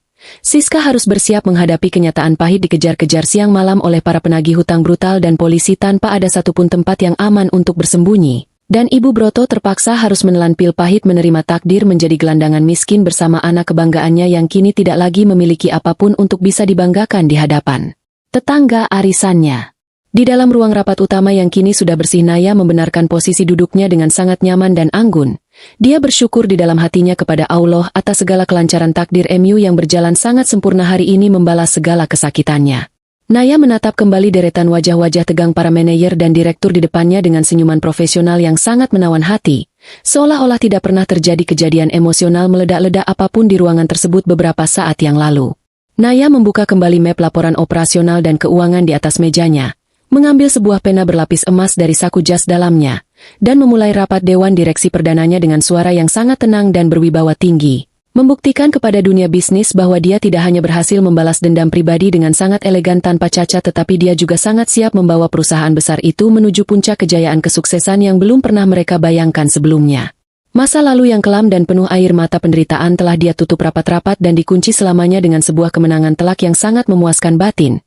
Dan kini adalah saatnya bagi sang naga wanita untuk menguasai dunia bisnis dengan sayap kekuasaannya yang membentang luas tak terkalahkan oleh siapapun. Terik matahari siang itu membakar permukaan aspal jalanan ibu kota dengan sangat kejam ketika Raka perlahan-lahan mulai mendapatkan kembali kesadarannya yang sempat hilang. Rasa panas yang menyengat seolah memanggang kulit wajahnya yang menempel langsung pada permukaan trotoar berdebu tepat di luar pagar besi gedung perkantoran tempatnya bekerja. Laki-laki yang beberapa jam lalu membusungkan dadanya dengan penuh kesombongan itu kini tergeletak tidak berdaya layaknya seonggok sampah yang sengaja dibuang ke pinggir jalan. Raka mengerang kesakitan sambil memegangi kepalanya yang terasa sangat pusing berputar-putar. Pandangannya masih kabur ketika dia mencoba untuk duduk dan menyeimbangkan posisi tubuhnya. Telinganya menangkap suara tangisan keras yang sangat melengking dan menyayat hati. Suara tangisan yang sangat dia kenali milik ibundanya sendiri. Ketika pandangannya mulai menjernih, hal pertama yang dilihat oleh Raka adalah sebuah kardus air mineral bekas yang dilemparkan dengan kasar oleh petugas keamanan gedung hingga mendarat tepat di pangkuannya. Kardus itu berisi barang-barang pribadinya dari meja kerjanya, mulai dari gelas kopi murahan, beberapa batang pulpen, hingga bingkai foto kosong yang dulunya berisi fotonya bersama Naya namun fotonya sudah dia buang minggu lalu. Di samping kardus itu Ibu Broto sedang duduk mengesot di atas tanah yang kotor. Pakaian kebaya merah menyalanya yang tadinya dia banggakan kini sudah dipenuhi oleh noda debu dan tanah. Wanita tua itu menangis meraung-raung sambil terus memukuli dadanya sendiri, meratapi nasib buruk yang menimpa mereka dalam sekejap mata. Di sudut lain tidak jauh dari tempat mereka berdua, Siska duduk memeluk kedua lututnya dengan tatapan mata kosong menembus jalanan. Riasan wajah mahalnya sudah hancur lebur luntur oleh keringat dan air mata, membuatnya terlihat seperti orang gila yang kehilangan arah tujuan hidup. Raka merasakan tenggorokannya sangat kering seperti ditelan pasir. Dia berusaha mencerna kembali semua kejadian mengerikan di ruang rapat tadi, berharap bahwa semua itu hanyalah mimpi buruk di siang bolong. Namun rasa sakit di sekujur tubuhnya dan tatapan sinis dari orang-orang yang berlalu lalang di trotoar itu menyadarkannya bahwa ini adalah realita pahit yang harus dia telan mentah-mentah. Keheningan yang mencekam di antara mereka bertiga tiba-tiba pecah ketika Ibu Broto yang sudah kehabisan akal sehatnya perlahan bangkit berdiri dengan susah payah. Wanita tua yang hatinya dipenuhi oleh rasa dengki dan tidak pernah mau menyalahkan dirinya sendiri itu tiba-tiba memutar arah kemarahannya kepada Siska. Dengan langkah tertatih-tatih namun dipenuhi amarah yang meluap-luap, Ibu Broto menghampiri Siska dan tanpa aba-aba langsung menjambak rambut wanita muda itu dengan sangat kuat. Siska menjerit kesakitan saat kulit kepalanya serasa mau robek. Namun Ibu Broto sama sekali tidak peduli dan terus menarik rambut Siska sambil mencaci makinya dengan kata-kata binatang yang paling kotor. Ibu Broto berteriak histeris di pinggir jalan raya yang ramai itu, Menuduh Siska sebagai wanita pembawa sial, penipu ulung yang sudah menghancurkan masa depan anak kebanggaannya, dan pelacur murahan yang sengaja datang untuk menguras habis harta keluarganya. Dia menyalahkan Siska atas diusirnya Naya dari rumah mereka, seolah-olah dia lupa bahwa dirinya lah yang paling gencar menghina dan menyuruh Naya pergi kemarin sore. Siska yang merasa terpojok dan kesakitan akhirnya meledak juga emosinya. Naluri bertahan hidupnya muncul dan dia langsung mendorong tubuh renta Ibu Broto dengan sangat kasar hingga wanita tua itu terpelanting dan jatuh terduduk membentur aspal. Siska berdiri dan membalas teriakan Ibu Broto dengan suara yang tidak kalah melengkingnya. Dia membongkar semua kepalsuan yang selama ini dia simpan rapat-rapat. Siska mengatakan dengan lantang bahwa dia sangat muak melihat wajah tua Ibu Broto yang selalu berpura-pura baik padahal hanya mengharapkan uang dan barang mewah darinya. Dia juga menghina keluarga Raka sebagai keluarga kampungan miskin yang sangat mudah dibodohi dengan janji-janji manis dan gaya hidup palsu. Siska menunjuk wajah Raka yang masih duduk mematung di dekat kardus barangnya, menertawakan kebodohan laki-laki itu yang rela menukar istri sebaik Naya hanya demi wanita yang bahkan tidak mencintainya sama sekali melainkan hanya mengincar uang tabungannya untuk membayar hutang. Raka hanya bisa menundukkan kepalanya dalam-dalam mendengar pengakuan menyakitkan itu. Hatinya hancur lebur tidak bersisa menyadari bahwa dia telah mengorbankan berlian paling berharga demi memungut pecahan kaca beracun yang kini melukai tangannya sendiri dengan sangat parah. Pertengkaran hebat antara dua wanita berhati busuk di pinggir jalan raya itu seketika menarik perhatian puluhan pasang mata dari para pejalan kaki dan pengendara sepeda motor yang kebetulan melintas di area tersebut. Banyak dari mereka yang menghentikan langkahnya. Bahkan ada beberapa orang yang sengaja mengeluarkan telepon genggam mereka untuk merekam kejadian memalukan itu dari jarak dekat. Mereka menyoraki dan menertawakan Ibu Broto dan Siska yang kini saling dorong dan saling cakar seperti dua ekor kucing liar yang berebut makanan sisa di tempat sampah. Raka merasakan wajahnya panas terbakar oleh rasa malu yang tidak tertahankan. Harga dirinya sebagai seorang mantan manajer yang selalu tampil rapi dan berwibawa kini hancur berkeping-keping dipertontonkan di depan umum layaknya pertunjukan badut jalanan yang sangat menyedihkan. Dia berusaha bangkit berdiri untuk melerai pertengkaran ibu dan mantan calon istrinya itu.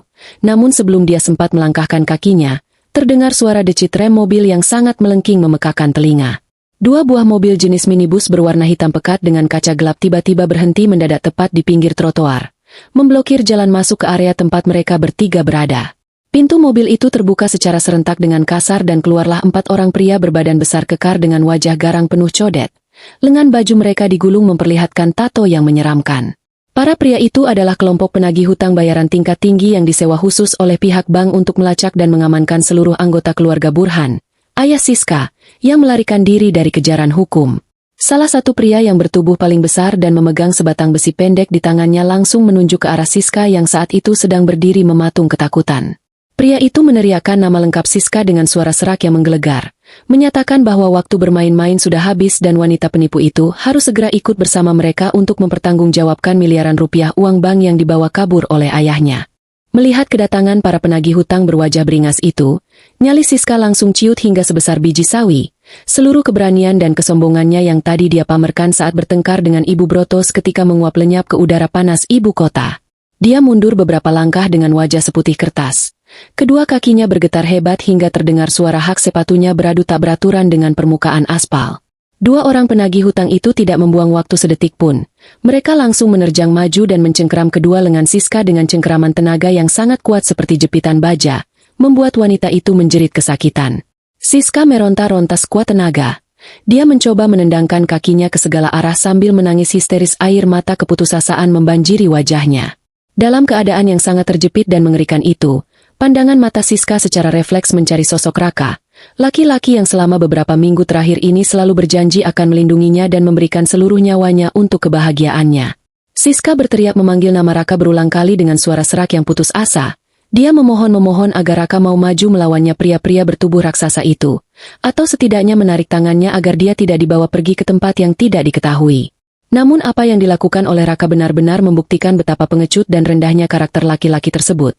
Bukannya maju membela wanita yang katanya sangat dia cintai hingga rela menceraikan istri sahnya, Raka justru memalingkan wajahnya dan melangkah mundur 2 tindak menjauhi keributan itu. Raka menelan ludah dengan susah payah. Ketakutan luar biasa menjalar di setiap saraf tubuhnya. Dia sama sekali tidak berani menatap mata para penagih hutang itu, apalagi mencampuri urusan hutang piutang bernilai puluhan miliar yang sama sekali bukan tanggung jawabnya. Melihat kepengecutan Raka yang luar biasa menjijikan itu, Siska hanya bisa tertawa getir di sela-sela tangisannya. Menyadari betapa bodohnya dia bergantung pada laki-laki tidak berguna yang bahkan tidak berani membela dirinya sendiri.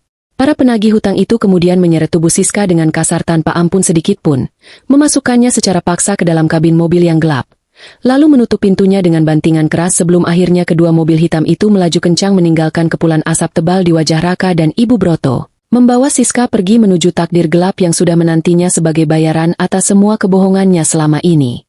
Sementara drama jalanan yang sangat menyedihkan itu berlangsung di bawah terik matahari, suasana di dalam ruangan rapat eksekutif di lantai teratas gedung pencakar langit itu justru terasa sangat tenang, sejuk, dan penuh dengan aura profesionalisme tingkat tinggi yang sangat dikendalikan. Naya duduk tegak di kursi utama dengan punggung bersandar sempurna. Matanya yang tajam dan teliti sedang membaca barisan angka-angka kecil di dalam laporan proyek pengadaan barang yang diserahkan oleh Pak Hendra beberapa menit yang lalu. Suara desingan halus dari mesin pendingin ruangan berpadu dengan detak jarum jam dinding menciptakan irama yang menegangkan bagi para manajer yang duduk mengelilingi meja bundar tersebut. Naya tidak membiarkan emosi masa lalunya mengganggu fokus kerjanya sedikit pun. Dia membedah setiap laporan itu dengan kemampuan analisis luar biasa yang selama 5 tahun ini dia sembunyikan di balik rutinitas memasak di dapur rumah Raka. Mata Naya tiba-tiba berhenti bergerak pada satu halaman spesifik yang menunjukkan laporan anggaran untuk pembelian bahan baku pabrik cabang timur. Keningnya berkerut tipis melihat ada kejanggalan yang sangat nyata pada selisih harga pasar dan harga yang tertulis di kertas tersebut. Naya mengangkat wajahnya perlahan. Pandangannya menyapu seluruh ruangan sebelum akhirnya berhenti dan mengunci tepat pada seorang pria parubaya bertubuh tambun yang duduk di kursi deretan tengah. Pria itu bernama Budi. Dia adalah manajer logistik sekaligus teman akrab Raka yang sering menutupi kesalahan-kesalahan kerja Raka di masa lalu. Melihat tatapan mata sang pemilik baru perusahaan tertuju padanya, Budi mendadak merasa kerah kemejanya menjadi sangat sempit mencekik lehernya. Dia mengambil sapu tangan dari saku celananya dan mulai mengelap keringat dingin yang tiba-tiba mengucur deras di dahinya meskipun suhu ruangan sangat dingin.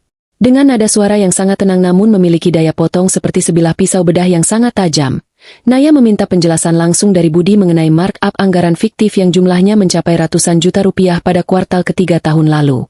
Budi terkesiap kaget. Dia mencoba menyusun kata-kata alasan dengan gagap. Lidahnya keluh dan suaranya bergetar hebat saat dia berbohong mengatakan bahwa kenaikan harga itu disebabkan oleh kelangkaan bahan baku di pasar internasional yang tiba-tiba terjadi di luar kendali divisinya. Budi mencoba meyakinkan Naya dengan berbagai istilah ekonomi yang rumit untuk menutupi kebohongannya. Mengira bahwa wanita muda di depannya ini bisa dikelabui dengan mudah seperti para auditor internal yang selama ini selalu berhasil dia suap dengan uang tutup mulut. Namun Naya bukanlah orang bodoh yang bisa ditipu dengan trik murahan seperti itu. Dia memberikan isyarat anggukan kecil kepada Dimas. Asisten pribadinya yang sangat tangkas itu langsung menekan beberapa tombol pada komputer jinjingnya dan memproyeksikan sebuah tampilan data langsung ke layar besar di dinding ruang rapat. Di layar tersebut terpampang dengan sangat jelas mutasi rekening pribadi milik Budi dan sebuah rekening perusahaan cangkang fiktif yang sengaja dibuat atas nama kerabat jauh Budi. Dimas kemudian membacakan aliran dana tersebut dengan suara baritonnya yang menggema, membuktikan secara sah dan tidak terbantahkan bahwa selisih uang anggaran ratusan juta rupiah itu tidak pernah digunakan untuk membeli bahan baku, melainkan langsung ditransfer masuk ke rekening perusahaan cangkang tersebut dan kemudian dibagi dua sama rata. Sebagian masuk ke kantong pribadi Budi dan sebagian lagi secara mengejutkan mengalir deras masuk ke rekening rahasia milik Raka sang mantan suami. Fakta baru yang terungkap ini membuat seluruh dewan direksi terperanjat kaget dan saling berbisik marah. Mereka tidak menyangka bahwa ada praktik korupsi busuk yang sudah mengakar kuat dan melibatkan jaringan manajer di dalam tubuh perusahaan mereka sendiri. Naya menatap Budi yang kini wajahnya sudah pucat pasi dan menunduk lesu tidak berani mengangkat wajahnya sama sekali. Semua bukti nyata itu sudah menghancurkan alibi kebohongannya hingga tak bersisa. Naya dengan sangat tegas dan tanpa keraguan sedikit pun langsung memerintahkan Pak Hendra untuk menambahkan nama Budi ke dalam daftar pemecatan hari ini juga dengan status tidak hormat dan tanpa pesangon sepeser pun seperti halnya Raka. Naya juga memerintahkan Dimas untuk segera menghubungi pihak kepolisian divisi kejahatan ekonomi hari ini juga, untuk menyerahkan semua bukti mutasi rekening pencucian uang tersebut agar Budi segera ditangkap dan dijebloskan ke dalam penjara untuk mempertanggungjawabkan perbuatannya merampok uang perusahaan. Budi menangis memohon ampun. Dia bersujud di lantai ruang rapat memohon agar Naya berbaik hati tidak melaporkannya ke polisi, karena dia beralasan memiliki anak dan istri yang harus dia beri makan di rumah. Namun Naya sama sekali tidak tersentuh oleh tangisan air mata buaya dari seorang pencuri berdasi tersebut.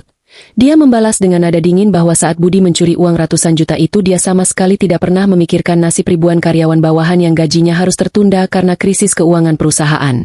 Jadi dia harus berani menanggung akibat hukumnya sendiri sekarang. Dua orang petugas keamanan segera masuk ke dalam ruangan dan menyeret tubuh Tambun Budi yang lemas itu keluar dari ruangan untuk diserahkan kepada pihak berwajib yang sudah dihubungi. Setelah ruangan kembali tenang, Naya menatap seluruh jajaran manajer yang tersisa dengan pandangan yang sangat mengintimidasi namun memberikan rasa aman pada saat yang bersamaan. Dia menegaskan bahwa di bawah kepemimpinannya mulai hari ini tidak akan ada lagi tempat untuk parasit, pengkhianat, dan pencuri uang perusahaan. Siapa saja yang berani bermain kotor akan langsung berhadapan dengan hukum pidana tanpa pandang bulu. Namun bagi mereka yang bekerja keras dengan jujur dan tulus akan diberikan penghargaan masa depan yang luar biasa menjanjikan. Naya berdoa lirih di dalam batinnya memohon petunjuk MU, bersyukur kepada Allah karena telah memberikannya mata yang jernih dan ketegasan hati untuk membersihkan perusahaan ini dari orang-orang zalim, mengubah rasa sakit hatinya menjadi energi positif untuk membangun kerajaan bisnis yang lebih kuat dan bersih dari sebelumnya. Sementara itu jauh di bawah sana di trotoar yang semakin panas membakar kulit, Raka dan Ibu Broto masih duduk terdiam meratapi nasib mereka yang sudah hancur lebur layaknya debu jalanan. Rasa haus mulai menyerang tenggorokan mereka yang kering kerontang akibat menangis dan berteriak-teriak sejak tadi pagi tanpa henti. Raka mencoba bangkit berdiri dan berjalan tertatih-tatih menuju sebuah minimarket kecil yang terletak tidak jauh dari gerbang gedung perkantoran tersebut. Dia berniat untuk membelikan sebotol air mineral dingin untuk ibunya yang sudah terlihat sangat kelelahan dan pucat. Raka mengambil 2 botol air mineral dan membawanya ke meja kasir. Dia dengan penuh percaya diri mengeluarkan sebuah kartu debit bank dari dompet kulitnya yang tipis dan menyerahkannya kepada penjaga kasir. Namun setelah digesek berulang kali di mesin pembayaran otomatis, lampu merah pada mesin itu terus-menerus menyala disertai bunyi peringatan yang nyaring. Layar mesin menunjukkan pesan bahwa kartu tersebut telah diblokir secara permanen oleh pihak bank pusat. Raka terkejut bukan main. Dia segera mengeluarkan 2 kartu kredit lainnya dari bank yang berbeda. Namun hasilnya tetap sama saja, semua akses keuangannya telah diputus secara paksa tanpa sisa sepeser pun. Raka baru menyadari dengan kepanikan yang luar biasa bahwa Naya benar-benar tidak main-main dengan ancamannya. Wanita itu menggunakan kekuatan korporasi Adiguna untuk membekukan seluruh aliran dana milik Raka di semua bank afiliasi sebagai hukuman atas penggelapan uang tabungan rumah tangga mereka. Penjaga kasir minimarket itu menatap Raka dengan pandangan curiga dan sedikit meremehkan. Menyuruhnya untuk segera membayar menggunakan uang tunai kertas atau mengembalikan botol minuman itu ke dalam lemari pendingin jika memang tidak mampu membeli. Raka merogoh saku celananya dengan tangan gemetar. Namun dia hanya menemukan beberapa keping uang logam pecahan Rp500 yang bahkan tidak cukup untuk membeli sebatang permen karet murahan. Dengan perasaan sangat malu dan harga diri yang terinjak-injak sampai ke titik terendah, Raka terpaksa mengembalikan botol air mineral itu dengan tangan gemetar dan berjalan keluar dari minimarket dengan kepala tertunduk lesu menyembunyikan wajahnya dari tatapan sinis pengunjung lain. Raka kembali menghampiri ibunya dengan tangan kosong. Ibu Broto langsung memarahi anaknya itu dengan suara lemah karena tidak membawa air minum yang sangat dia butuhkan untuk membasahi kerongkongannya yang kering. Ibu Broto mulai merengek seperti anak kecil, menyuruh Raka untuk segera memanggil taksi agar mereka bisa pulang ke rumah sekarang juga karena dia ingin tidur di kasur empuknya yang nyaman dan melupakan semua kejadian buruk hari ini. Mendengar permintaan ibunya yang terdengar sangat sederhana itu, tubuh Raka mendadak menegang kaku seperti disambar petir untuk yang kedua kalinya di hari yang sama. Matanya terbelalak lebar menatap kekosongan. Ingatannya kembali melayang pada kejadian kemarin pagi saat dia sedang berada di puncak ilusi kesombongannya bersama Siska di sebuah kafe mewah. Saat itu ayah Siska yang bernama Burhan menelepon dengan alasan membutuhkan jaminan tambahan berupa sertifikat rumah untuk memperlancar proses suntikan dana investasi ke perusahaan Raka. Dan Raka yang sudah benar-benar dibutakan oleh janji jabatan direktur utama tanpa berpikir panjang langsung pulang ke rumah, mengambil sertifikat asli rumah ibunya dari dalam lemari besi, lalu menyerahkannya langsung ke tangan ayah Siska di siang bolong. Raka memegang kepalanya dengan kedua tangannya dengan sangat kuat seolah ingin memecahkan tengkoraknya sendiri. Dia menangis terseduh-seduh menyadari kebodohan fatal yang baru saja dia ingat kembali. Dia terbata-bata menjelaskan kepada ibunya bahwa mereka sudah tidak memiliki rumah lagi untuk pulang malam ini, karena sertifikat rumah satu-satunya peninggalan almarhum ayahnya itu sudah dia serahkan kepada ayah Siska yang kini berstatus buronan polisi dan pasti rumah itu akan segera disita oleh bank sebagai jaminan hutang macet. Mendengar pengakuan dosa anaknya yang sangat mengerikan itu, Ibu Broto menjerit histeris sekeras-kerasnya hingga suaranya serak habis. Dia memukuli punggung Raka dengan kedua tangannya yang lemah sambil menangis meratapi kebodohan anak kebanggaannya yang telah membuat mereka berdua resmi menjadi gelandangan miskin yang tidak memiliki tempat berteduh dan uang sepeser pun untuk sekadar makan malam ini. Di tengah suasana keputusasaan yang sangat gelap dan menyiksa jiwa di pinggir jalan raya tersebut, tiba-tiba telepon genggam di saku celana Raka bergetar pelan menandakan ada sebuah panggilan suara yang masuk. Raka dengan malas merogoh sakunya dan melihat layar telepon genggamnya yang retak. tertera nomor asing yang tidak dia kenali di sana. Awalnya dia ingin mengabaikan panggilan itu karena dia mengira itu adalah panggilan dari orang kantor yang ingin mengejeknya atau dari pihak bank penagih hutang. Namun entah dorongan dari mana ibu jarinya justru menggeser tombol hijau untuk menerima panggilan tersebut. Raka menempelkan telepon genggam itu ke telinganya tanpa mengucapkan sepatah kata sapaan apapun. Dari seberang sambungan telepon terdengar suara tawa pelan seorang pria parubaya yang sangat serak, berat, dan dipenuhi oleh aura kelicikan yang luar biasa berbahaya. Pria misterius itu memanggil nama Raka dengan nada mengejek yang sangat akrab di telinga, dan dalam hitungan detik Raka langsung mengenali bahwa suara itu adalah milik Burhan, ayah dari Siska sang penipu ulung yang saat ini sedang menjadi buronan utama pihak kepolisian. Burhan dengan santai mengatakan bahwa dia sudah mengetahui semua kejadian memalukan yang menimpa Raka dan putrinya di gedung perusahaan hari ini dari mata-mata suruhannya di lapangan. Dia juga tahu bahwa Raka saat ini sudah hancur lebur, tidak memiliki harta benda apapun dan dibuang seperti anjing liar oleh mantan istrinya yang ternyata adalah seorang konglomerat raksasa. Raka menggemeretakan giginya menahan amarah yang meledak-ledak. Dia memaki Burhan dengan kata-kata kasar menuntut laki-laki tua itu untuk segera mengembalikan sertifikat rumah ibunya sekarang juga. Namun Burhan hanya menertawakan kemarahan Raka yang tidak ada artinya itu dan menyuruhnya untuk dia mendengarkan tawaran kerjasama yang saling menguntungkan. Burhan dengan suara setengah berbisik yang sangat licik menjelaskan sebuah rencana hitam yang sedang dia susun dalam pelariannya. Sebuah rencana berbahaya yang bisa memberikan mereka berdua kesempatan untuk membalas dendam kepada Naya sekaligus mendapatkan uang tunai miliaran rupiah dalam satu malam saja. Burhan mengetahui informasi rahasia bahwa malam ini korporasi Adiguna baru saja memindahkan ratusan kotak berisi logam mulia batangan dan dokumen obligasi penting bernilai triliunan rupiah ke dalam gudang penyimpanan rahasia bawah tanah yang terletak di pinggiran kota timur. Gudang itu dijaga sangat ketat oleh sistem keamanan elektronik berlapis. Namun Burhan memiliki sekelompok preman profesional yang ahli membobol brankas. Satu-satunya hal yang tidak mereka miliki adalah kartu akses master digital milik manajer senior perusahaan untuk membuka pintu baja utama sebelum alarm berbunyi. Burhan tahu bahwa Raka yang belum resmi menjalani proses serah terima pemecatan secara administratif pasti masih mengantongi kartu akses master cadangan di dalam dompetnya yang belum sempat dinonaktifkan oleh tim keamanan IT perusahaan. Burhan menawarkan kesepakatan iblis kepada Raka.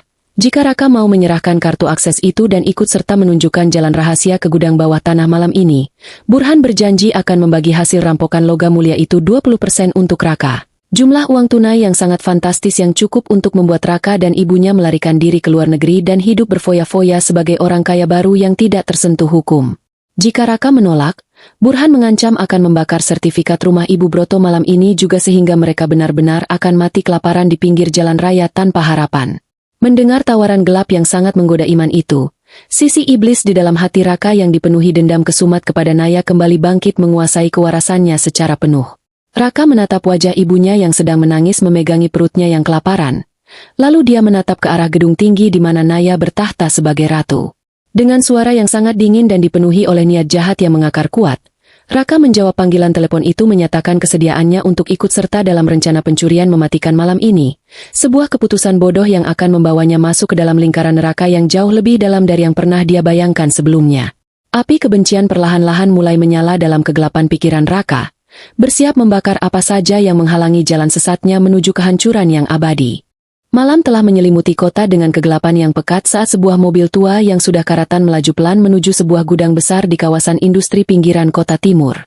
Raka duduk di kursi penumpang depan dengan tubuh yang terus gemetar hebat. Napasnya memburu tidak teratur karena ketakutan luar biasa yang mencengkeram dadanya.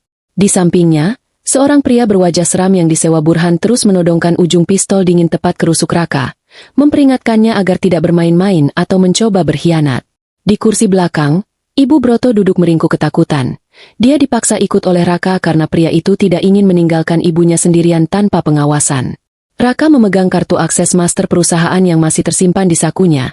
Benda kecil berbentuk kartu plastik itulah yang menjadi kunci pembuka gerbang neraka bagi mereka malam ini. Saat mereka tiba di depan gerbang gudang yang tinggi dan tertutup rapat, Raka turun dari mobil dengan langkah kaki yang berat seolah kakinya sedang dirantai oleh dosa.